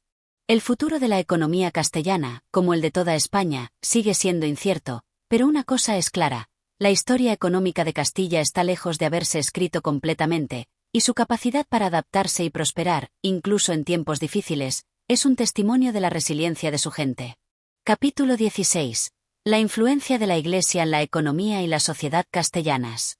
La historia de Castilla es inseparable de la historia de la Iglesia. Desde los primeros tiempos medievales, la religión católica jugó un papel central en todos los aspectos de la vida castellana, no solo como una institución espiritual, sino también como una poderosa fuerza económica, social y política. El clero no solo guiaba a las almas hacia la salvación, sino que también poseía vastas tierras, controlaba grandes sectores de la economía y tejía redes de influencia que cruzaban todo el reino. La Iglesia como terrateniente y fuente de riqueza. En la Edad Media, la Iglesia de Castilla se convirtió en una de las mayores propietarias de tierras. Monasterios, conventos y catedrales poseían vastos dominios que se extendían a lo largo de las tierras castellanas. Estas propiedades no solo les brindaban el sustento necesario para sus actividades religiosas, sino que también les conferían una influencia económica considerable. La producción agrícola en estos terrenos estaba bajo su control, y las tierras eran trabajadas por siervos y campesinos que, en su mayoría, pertenecían a la órbita del clero. El sistema feudal medieval había dado lugar a una estructura de poder que incluía al clero como una de las clases dominantes. Los monasterios, por ejemplo, no solo eran lugares de oración y reflexión, sino también centros de producción económica, donde los monjes cultivaban tierras, producían vinos, telas y otros productos. Estos bienes no solo eran consumidos dentro de la comunidad religiosa, sino que también se comercializaban, generando un flujo de recursos que enriquecía a la Iglesia y fortalecía su influencia. Además, La Iglesia era la gran receptora de donaciones y legados. Los nobles, en un intento por asegurar su salvación o la de sus familiares, solían destinar grandes sumas de dinero y tierras a las órdenes religiosas. Este flujo de recursos permitió que los monasterios se convirtieran en importantes actores económicos, con una riqueza que rivalizaba con la de la nobleza. El papel de la Iglesia en la vida social y cultural. La Iglesia castellana no solo era una institución económica poderosa, sino también el eje de la vida social y cultural de la región. Las festividades religiosas, las procesiones y las misas marcaban el ritmo de la vida cotidiana. Las iglesias y catedrales, impresionantes en su arquitectura, no solo eran lugares de oración, sino también centros de encuentro social. En las plazas que rodeaban los templos, el mercado y la vida comunitaria se entrelazaban, creando una mezcla de lo espiritual y lo terrenal. Los sacerdotes y monjes eran los únicos educadores de la población, pues la educación en la Edad Media estaba en manos del clero. En los monasterios, además de la formación religiosa, se enseñaban las artes y las ciencias, aunque de manera limitada. A través de los siglos, la Iglesia en Castilla fue la encargada de preservar el conocimiento, siendo los monjes los guardianes de los libros y manuscritos antiguos. Las bibliotecas de los monasterios se convirtieron en refugios del saber y la cultura, no solo de Castilla, sino de toda Europa. La Iglesia también fue el motor detrás de la creación de hospitales que no solo atendían a los enfermos, sino que también ofrecían asistencia a los pobres, a los viajeros y a los huérfanos. De esta manera, la institución eclesiástica se convirtió en una de las principales fuentes de apoyo social para los más necesitados. Los conventos y monasterios, junto con los hospitales e iglesias, constituían una red de bienestar social que se extendía por todo el reino. El influjo político de la Iglesia. El poder económico y social de la Iglesia castellana le permitió ejercer una influencia política indiscutible. Los obispos y arzobispos no solo eran líderes espirituales, sino también figuras clave en el poder político. A menudo, los eclesiásticos ocupaban altos cargos en la corte real, y sus decisiones eran fundamentales para el rumbo del reino. En Castilla, la relación entre el rey y la Iglesia fue estrecha. Los monarcas sabían que contar con el apoyo del clero significaba asegurar la legitimidad de su reinado. La corona se encargó de proteger y patrocinar a la Iglesia, mientras que la Iglesia proporcionaba una legitimación religiosa a los actos del monarca. En muchos casos, los reyes castellanos participaron activamente en la elección de obispos y en la gestión de los asuntos eclesiásticos. Sin embargo, esta relación no estuvo exenta de tensiones. Los intereses de la Iglesia y los del monarca a menudo chocaban, especialmente cuando se trataba de la propiedad de tierras y el control de las instituciones. La lucha por el poder se intensificó durante los siglos XIV y XV, cuando la influencia del papado en Roma comenzó a declinar, lo que permitió a los monarcas castellanos, como los reyes católicos, consolidar un mayor control sobre la Iglesia en sus dominios. A lo largo de la historia de Castilla, la Iglesia fue también una fuente de legitimación para las cruzadas y las guerras, como la lucha contra los musulmanes en la Reconquista. La religión fue un poderoso instrumento político que no solo unió a la gente bajo una causa común, sino que también sirvió para justificar actos de guerra y expansión. La crisis de la Iglesia, los siglos XVI y XVII. En los siglos posteriores, especialmente en el siglo XVI, la Iglesia castellana comenzó a enfrentar una serie de desafíos internos y externos.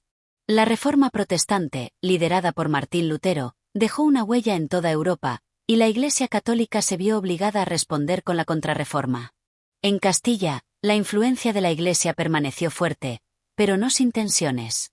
La monarquía de los reyes católicos y, posteriormente, de los Austries, continuó su estrecha colaboración con la Iglesia, pero también hubo intentos por reformar las instituciones eclesiásticas para hacerlas más eficientes y menos corruptas. La crisis económica que afectó a Castilla a lo largo del siglo XVI también tuvo su impacto en la Iglesia. Aunque seguía siendo una fuente de riqueza, las tensiones sociales y económicas llevaron a un descontento creciente, especialmente entre las clases más bajas. Las grandes estructuras religiosas, como las catedrales y los monasterios, comenzaron a verse como símbolos de una Iglesia que, aunque rica, no siempre cumplía con las expectativas de justicia social. El legado de la Iglesia en la Castilla contemporánea. En la Castilla moderna, la huella de la Iglesia sigue siendo palpable. A pesar de los avances hacia la secularización y la modernización de la sociedad, la Iglesia continúa siendo una institución con gran influencia cultural y social. Las festividades religiosas, las procesiones y las iglesias siguen siendo puntos de referencia en la vida diaria, especialmente en las ciudades más pequeñas y rurales. La tradición católica sigue impregnando el espíritu de Castilla, aunque la sociedad se haya transformado profundamente. En el ámbito económico, la Iglesia sigue poseyendo bienes raíces y propiedades que, en algunos casos, se han convertido en museos, centros culturales y espacios de reflexión. La Iglesia ya no tiene el mismo poder que en el pasado, pero su legado sigue siendo una parte integral de la historia de Castilla, reflejando tanto la magnificencia de una era pasada como las tensiones y transformaciones que han marcado el devenir de la región. A lo largo de los siglos, la Iglesia en Castilla ha sido una presencia constante y multifacética, capaz de moldear el curso de la historia, las costumbres y la vida diaria. Su influencia económica, social y política ha dejado una marca imborrable en la región, y aunque los tiempos han cambiado, su legado sigue siendo una pieza esencial en el rompecabezas de la historia castellana. Capítulo 17. La evolución de la monarquía castellana en el Renacimiento. El Renacimiento, esa época fascinante y a menudo malentendida, marcó un hito significativo en la historia de la monarquía castellana. A lo largo del siglo XV, España experimentó una metamorfosis tanto cultural como política que transformó las bases del poder monárquico. Este proceso no fue inmediato, sino que se extendió durante varias décadas, arrastrando consigo una serie de cambios que reconfiguraron profundamente la sociedad castellana, la economía y, por supuesto, la corona misma. El ascenso de los reyes católicos, una dinastía en ascenso. Al comienzo del Renacimiento, el reino de Castilla era aún una amalgama de intereses dispares. A pesar de la figura autoritaria del rey Enrique IV, el reino era en gran medida una sociedad feudal, con grandes nobles que detentaban un poder considerable y que gobernaban sobre sus tierras de manera autónoma. La aristocracia poseía un poder que rivalizaba con el del monarca, y las luchas internas entre las casas reales y las facciones rivales eran comunes. Fue en este contexto de conflicto y caos político donde los reyes católicos, Isabel de Castilla y Fernando de Aragón, emergieron como figuras decisivas que marcarían el rumbo del país. La unión de los dos reinos, aunque inicialmente política, significó el comienzo de un periodo de consolidación y centralización del poder en la corona. Esta unión dinástica no fue solo un matrimonio estratégico, sino una fusión de voluntades que transformaría para siempre la estructura política del reino. La centralización del poder y la creación de una monarquía moderna. El Renacimiento trajo consigo un cambio fundamental en la concepción del poder real. Los reyes católicos, con su visión reformista y moderna, implementaron políticas de centralización que desafiarían el sistema feudal y reducirían el poder de los nobles. A través de la creación de instituciones más eficaces y la utilización de la nueva burocracia estatal, la monarquía castellana pasó a tener un control mucho más firme sobre sus dominios. A nivel militar, los reyes católicos también transformaron el ejército. Lejos de depender de las antiguas huestes feudales de nobles y caballeros, la monarquía castellana comenzó a forjar un ejército profesional que dependería directamente de la corona. Esta nueva fuerza, disciplinada y bien organizada, permitió a los monarcas castellanos expandir su influencia no solo dentro del territorio ibérico, sino también en las fronteras europeas. El control de las ciudades y los reinos vecinos se consolidó con la creación de una red de instituciones que regulaban la justicia, la economía y el bienestar de los súbditos. El Consejo Real, como la primera de estas instituciones, se encargaba de asesorar a los monarcas en temas de gobernanza, y pronto se convirtió en la piedra angular del poder centralizado de la monarquía. La Guerra de Granada, la última frontera musulmana y su impacto en la monarquía. Uno de los eventos más significativos en la consolidación de la monarquía fue, sin lugar a dudas, la Guerra de Granada, 1482 a 1492. La lucha contra el último reino musulmán en la península ibérica fue un reflejo no solo de la determinación de los reyes católicos para unir los reinos bajo una sola bandera, sino también de su afán por imponer un orden monárquico que excluyera la fragmentación feudal. La conquista de Granada, realizada bajo el liderazgo de Isabel y Fernando, no solo representó la victoria militar, sino que también trajo consigo una serie de consecuencias profundas para la monarquía castellana. La victoria en Granada permitió a los reyes católicos reforzar su autoridad, pues la guerra, al estar guiada por una causa religiosa, les proporcionó una legitimidad divina que consolidó su poder en la península. Además, La caída de Granada marcó el fin de un largo proceso de reconquista y unificó aún más a los reinos bajo un solo monarca. Este triunfo también permitió que la corona castellana se adentrara en una nueva fase de expansión.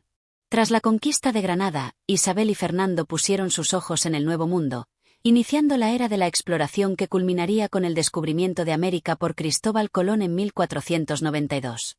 El descubrimiento del continente americano no solo cambió la historia de España, sino que también elevó la monarquía castellana a una nueva altura de poder. Los problemas internos y las tensiones familiares. A pesar de los logros políticos y militares, el reinado de los reyes católicos no estuvo exento de conflictos internos. A medida que se centralizaba el poder en la figura del monarca, los nobles comenzaron a ver sus privilegios amenazados. Aunque la monarquía logró controlar la nobleza, las tensiones entre los viejos linajes y la nueva administración real nunca desaparecieron por completo. La relación entre Isabel y Fernando, aunque sólida en muchos aspectos, también estuvo marcada por disputas internas. La cuestión de la sucesión al trono fue uno de los principales puntos de fricción. Isabel, al ser la reina de Castilla, tenía un control más directo sobre los asuntos del reino, pero Fernando, como rey de Aragón, también aspiraba a consolidar su poder. A pesar de la unidad dinástica, ambos monarcas tuvieron diferencias en cuanto a la forma de gobernar, lo que a veces afectó la cohesión de sus políticas. Además, los reyes católicos tuvieron que enfrentarse a las crecientes presiones sociales y económicas derivadas de la guerra y la administración del vasto territorio recién conquistado.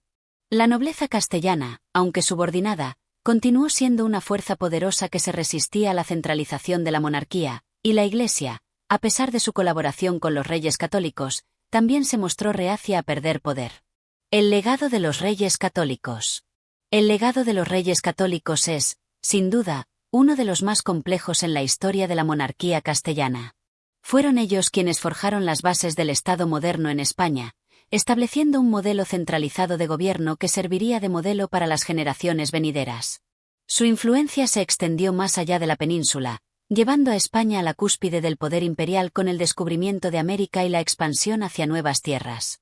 Sin embargo, su reinado también dejó huellas de autoritarismo, tensiones sociales y políticas, que marcarían la historia de Castilla en los siglos posteriores. El proceso de centralización que impulsaron sentó las bases para el absolutismo, pero también sembró las semillas de la conflictividad interna. Los desafíos económicos, las tensiones dinásticas y las luchas por la sucesión serían temas recurrentes en los siglos siguientes. En definitiva, el Renacimiento fue una época de transformaciones profundas que, bajo el liderazgo de los reyes católicos, redefinió la monarquía castellana. La transición de un reino feudal a una monarquía centralizada marcó el comienzo de una nueva era para Castilla y para España, una era de grandes conquistas y desafíos, de gloria imperial y de conflictos internos. Capítulo 18. La consolidación del poder monárquico y la crisis de los siglos siguientes. La estabilidad política que los reyes católicos lograron durante su reinado fue solo un breve respiro en la larga y agitada historia de la monarquía española.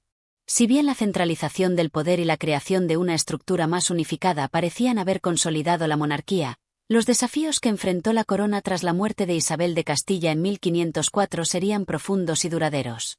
El ascenso de los Habsburgo y la unificación de los reinos ibéricos. Con la muerte de Isabel, Fernando de Aragón quedó al frente de la corona de Aragón, pero su reinado fue más breve y mucho menos significativo que el de su esposa. La herencia dinástica de los reyes católicos recayó en su hija Juana la Loca, quien, al estar recluida en un monasterio durante buena parte de su vida, nunca tuvo el poder que su madre había tenido. La figura del rey consorte, Felipe el Hermoso, se alzó entonces como una figura clave, pero su temprano fallecimiento permitió que la dinastía de los Habsburgo, con Carlos I, llegara a la corona de Castilla y Aragón. Carlos I de España, futuro emperador del Sacro Imperio Romano Germánico como Carlos V, heredó una de las monarquías más poderosas del continente, pero su reinado estuvo marcado por tensiones y desafíos internos. La unificación de los reinos ibéricos bajo los reyes católicos quedó, en muchos sentidos, incompleta, pues aún persisten las diferencias entre los diversos territorios, las culturas y las leyes que los componían. Carlos I tuvo que enfrentarse a esta diversidad interna, con un reino de Aragón, un reino de Castilla y varios otros territorios, que seguían operando en gran medida como unidades separadas. La expansión imperial y la compleja red de alianzas. A lo largo del siglo XVI, el Imperio español se expandió en una de las gestas más notables de la historia mundial. Con las exploraciones y las conquistas de América, España se convirtió en la potencia más grande del mundo, con un imperio que abarcaba desde las Américas hasta las tierras de Flandes, pasando por territorios en Italia y el norte de África. Sin embargo, este éxito imperial tuvo un precio considerable, pues las tensiones internas entre los territorios y las crecientes rivalidades internacionales generaron un ambiente de inestabilidad constante. Carlos I se vio envuelto en guerras tanto en Europa como en América, luchando por mantener el equilibrio de poder en un continente marcado por los enfrentamientos entre las casas reales de Francia, los Habsburgo y los otomanos. Su ambición de consolidar una monarquía universal para la Casa de Habsburgo trajo consigo una serie de conflictos en Europa, que, si bien aumentaron la influencia del Imperio español, también desgastaron las finanzas y los recursos del reino. Las alianzas, tanto internas como externas, jugaron un papel crucial en la consolidación del poder de los Habsburgo. Carlos I tuvo que lidiar con la presión constante de las facciones nobiliarias en España, que sentían que su poder estaba siendo socavado por la creciente autoridad real. Por otro lado, el control de los vastos territorios americanos significó una nueva fuente de riqueza y poder, pero también una fuente de tensiones, pues las riquezas obtenidas de las colonias fomentaron una creciente desigualdad social y económica que agravó las divisiones internas. La decadencia interna y el principio de la crisis. El siglo XVI, por su parte, presenció el primer atisbo de lo que se convertiría en una serie de crisis recurrentes a lo largo de la historia española.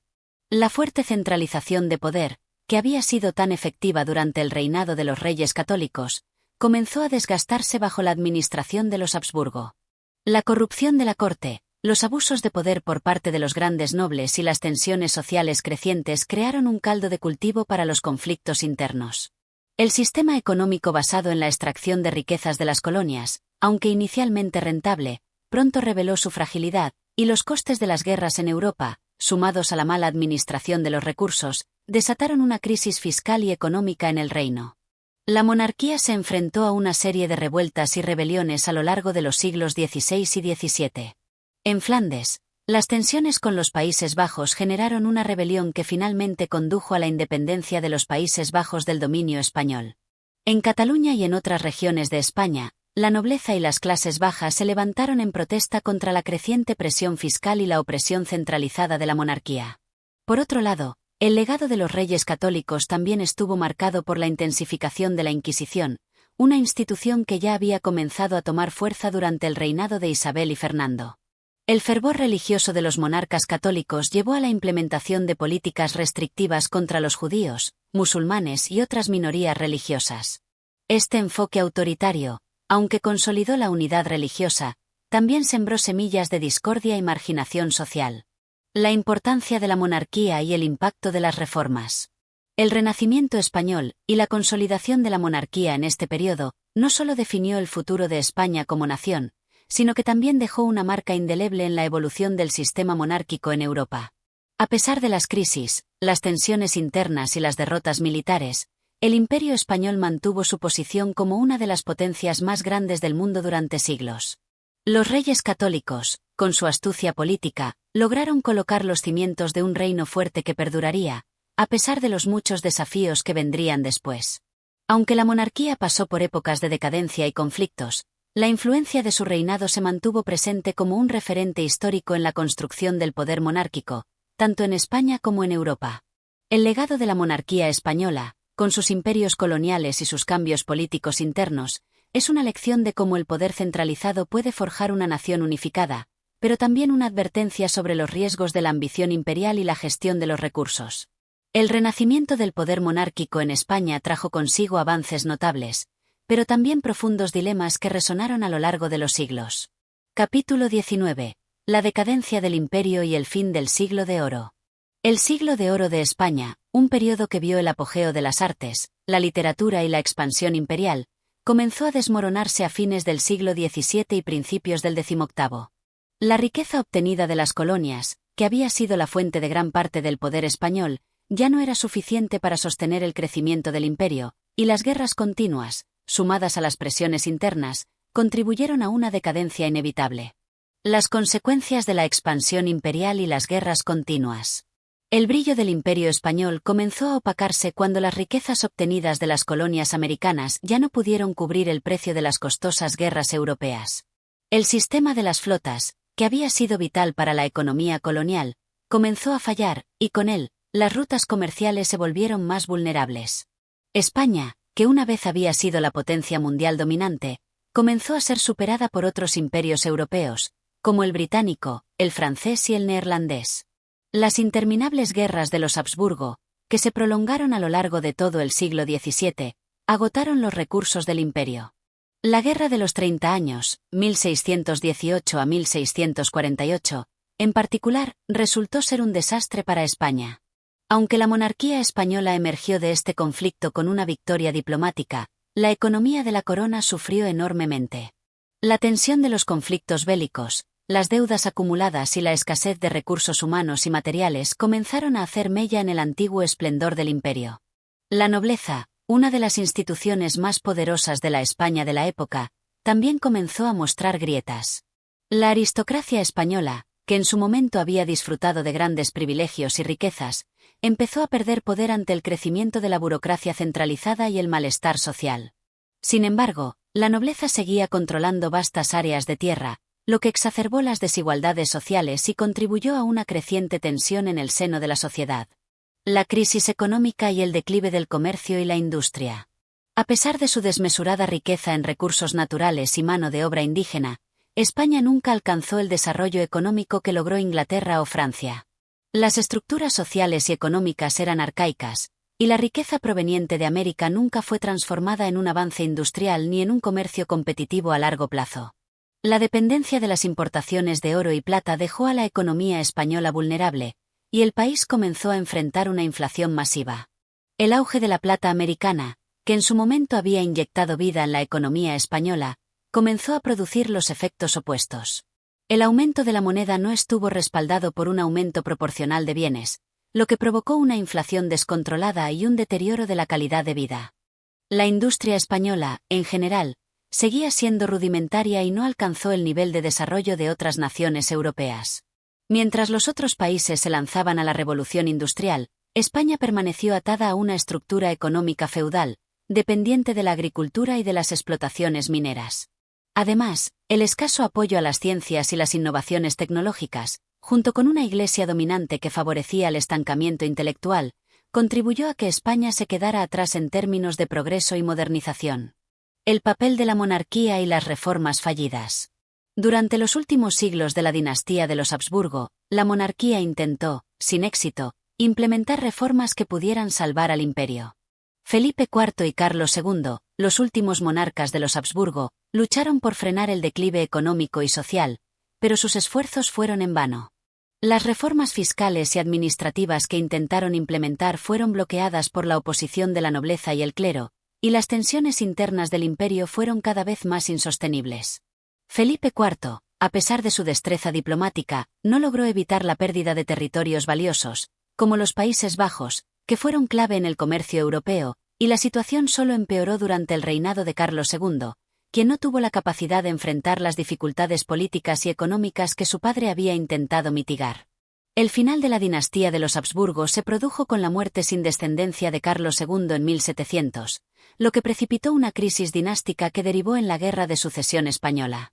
La falta de un heredero directo para el trono dejó el futuro de la monarquía española en manos de los países europeos que luchaban por imponer su propio candidato. El fin del siglo de oro y la llegada de los Borbones. La Guerra de Sucesión Española, 1701 a 1714, marcó el fin del siglo de oro español y la entrada de una nueva era para la nación.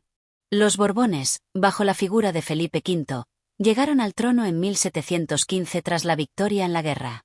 La restauración borbónica significó un cambio en las políticas internas y externas de España, y la monarquía adoptó un modelo más centralizado, inspirado en el sistema de gobierno francés. Aunque los Borbones trajeron consigo una serie de reformas modernizadoras, el daño ya estaba hecho. España ya no era la potencia mundial que había sido bajo los reyes católicos ni bajo el reinado de Carlos I. La guerra, las crisis económicas y la constante lucha por mantener el imperio habían erosionado su poder, y el siglo de oro llegó a su fin. El legado del siglo de oro y la España moderna. A pesar de su decadencia, el legado del siglo de oro de España perdura, especialmente en el ámbito cultural. Durante este periodo, España vio nacer algunas de las figuras literarias más importantes de la historia, como Miguel de Cervantes, Lope de Vega, Calderón de la Barca y Tirso de Molina. La pintura, con artistas como Velázquez y el Greco, también alcanzó una prominencia mundial. Sin embargo, el brillo de este esplendor cultural no logró evitar la caída del imperio, y el fin de la supremacía española en Europa se consolidó con la derrota en la Guerra de Sucesión. El siglo de oro dejó una España fracturada, pero rica en patrimonio cultural y con una identidad nacional que seguiría evolucionando a lo largo de los siglos siguientes. Capítulo 20. La sombra de la gloria. El despertar de una nueva España. El declive del Imperio español y el fin del siglo de oro dejaron una huella profunda en la nación. La España de los siglos XVI y XVII, que había dominado el escenario mundial con su vasto imperio, ya no era la misma. A medida que el poder político, económico y militar de la corona se desvanecía, España se enfrentaba a un nuevo destino, uno que no dependía de la gloria de sus conquistas pasadas, sino de su capacidad para redefinir su futuro. La herencia del pasado y la transformación cultural. El proceso de transformación que siguió a la caída del imperio fue gradual y doloroso. La cultura española, sin embargo, no se detuvo en su paso por la decadencia. El siglo de oro, aunque culminó en la tragedia del deterioro imperial, dejó un legado invaluable en la literatura, la pintura, la música y las artes en general. Los grandes genios que florecieron en esa época seguían vivos en las memorias de los pueblos, en las bibliotecas, en los cuadros colgados en los museos. España, aunque herida, aún llevaba en su alma las cicatrices de la grandeza. Los escritores y artistas que habían nacido bajo el auspicio del imperio, como Góngora, Quevedo y Calderón de la Barca, habían marcado un camino que no desaparecería por completo. Sus obras, más allá de la gloria imperial, hablaban de la condición humana, de los deseos, los temores y los amores, y de la eterna lucha por encontrar significado en un mundo lleno de contradicciones. Sus voces, ahora parte de la identidad española, seguían resonando, alimentando las inquietudes y la imaginación de generaciones futuras. La pluma de Cervantes, inmortalizada en Don Quijote, no solo dejó una obra literaria monumental, sino también un mensaje de esperanza ante el absurdo de la existencia. El caballero errante que luchaba contra molinos de viento, persiguiendo sueños imposibles, se convirtió en un emblema de la eterna lucha por el ideal, un ideal que no podría ser alcanzado, pero que siempre inspiraría a los corazones generosos y valientes. Las luchas internas y los cambios sociales. En medio de la decadencia imperial, los cambios sociales fueron inevitables. España, una nación dividida por las viejas estructuras feudales, comenzó a experimentar una lenta pero necesaria transformación. La nobleza, que durante siglos había sido la columna vertebral del poder político, vio cómo su influencia se diluía, cediendo ante nuevas fuerzas emergentes. La burocracia centralizada, las nuevas clases mercantiles y, más tarde, el despertar de un pensamiento ilustrado que, aunque tardío, empezaba a tomar forma en los cafés y círculos intelectuales de las grandes ciudades. El pueblo, que había sido testigo de tantas injusticias y desigualdades, veía cómo las promesas de una España unificada y próspera se desmoronaban. Sin embargo, la lucha por la justicia no cesó. En las calles de Madrid, Barcelona, Valencia y Sevilla, las voces de los desheredados, los marginados y los soñadores seguían exigiendo un lugar en la historia. Las reformas borbónicas, aunque no siempre populares, trajeron consigo una era de cambios profundos en la estructura administrativa y social del país. Sin embargo, España seguía siendo un país marcado por su pasado, un pasado glorioso que se negaba a desvanecerse por completo. La promesa de un nuevo amanecer. Mientras el siglo XVIII avanzaba y los Borbones intentaban reestructurar la nación, España se enfrentaba a la disyuntiva de la modernidad. El despertar de la Ilustración trajo consigo nuevas ideas sobre la libertad, la justicia, la educación y los derechos del hombre. Sin embargo, estas ideas, llegadas desde Francia, chocaban con las viejas estructuras de poder, con una iglesia que aún dictaba gran parte de la vida pública y con una nobleza que se aferraba al antiguo régimen. La nueva España, aquella que comenzaba a emerger de las cenizas del imperio, no era más fuerte ni más rica que la anterior, pero era diferente. Era un país que había aprendido a vivir con la sombra de la gloria, un país que comenzaba a preguntarse cuál sería su futuro en un mundo que ya no le pertenecía, en un continente que se modernizaba mientras España se quedaba atrás. Sin embargo, La capacidad de la nación para reinventarse nunca fue completamente extinguida. España no estaba condenada a ser una reliquia del pasado, la historia estaba lejos de terminar para ella. En la lucha por encontrar un equilibrio entre el peso de su herencia imperial y la necesidad de adaptarse a los tiempos modernos, España descubrió que su mayor riqueza no radicaba en el oro de América ni en las glorias pasadas, sino en su capacidad de soñar y de crear. En la literatura, en el arte, en la música, España se encontraba, una vez más, abriendo los ojos a un amanecer lleno de promesas. Un adiós, pero no una despedida. Con este cambio de época, España dejó atrás una era de grandeza y de decadencia, pero no renunció a la esperanza. La España que surgió del fin del siglo de oro no era una nación derrotada, sino una que se encontraba al borde de un renacimiento. El sacrificio de tantos, el esfuerzo de aquellos que nunca dejaron de creer en su país, estaba por dar frutos en el futuro. Aunque los siglos siguientes estuvieron marcados por luchas internas, guerras y cambios profundos, la esencia de la España del siglo de oro continuó viviendo en el alma de su pueblo. La España moderna, con todas sus contradicciones y complejidades, había heredado el espíritu de los grandes artistas, escritores y pensadores de su pasado. Y aunque el imperio ya no era más, las voces de los soñadores, de los luchadores, seguían resonando. La nación, que había sido forjada en la luz y en las sombras del poder, seguía mirando hacia adelante, hacia un futuro lleno de nuevas historias, nuevos desafíos y nuevas glorias por conquistar.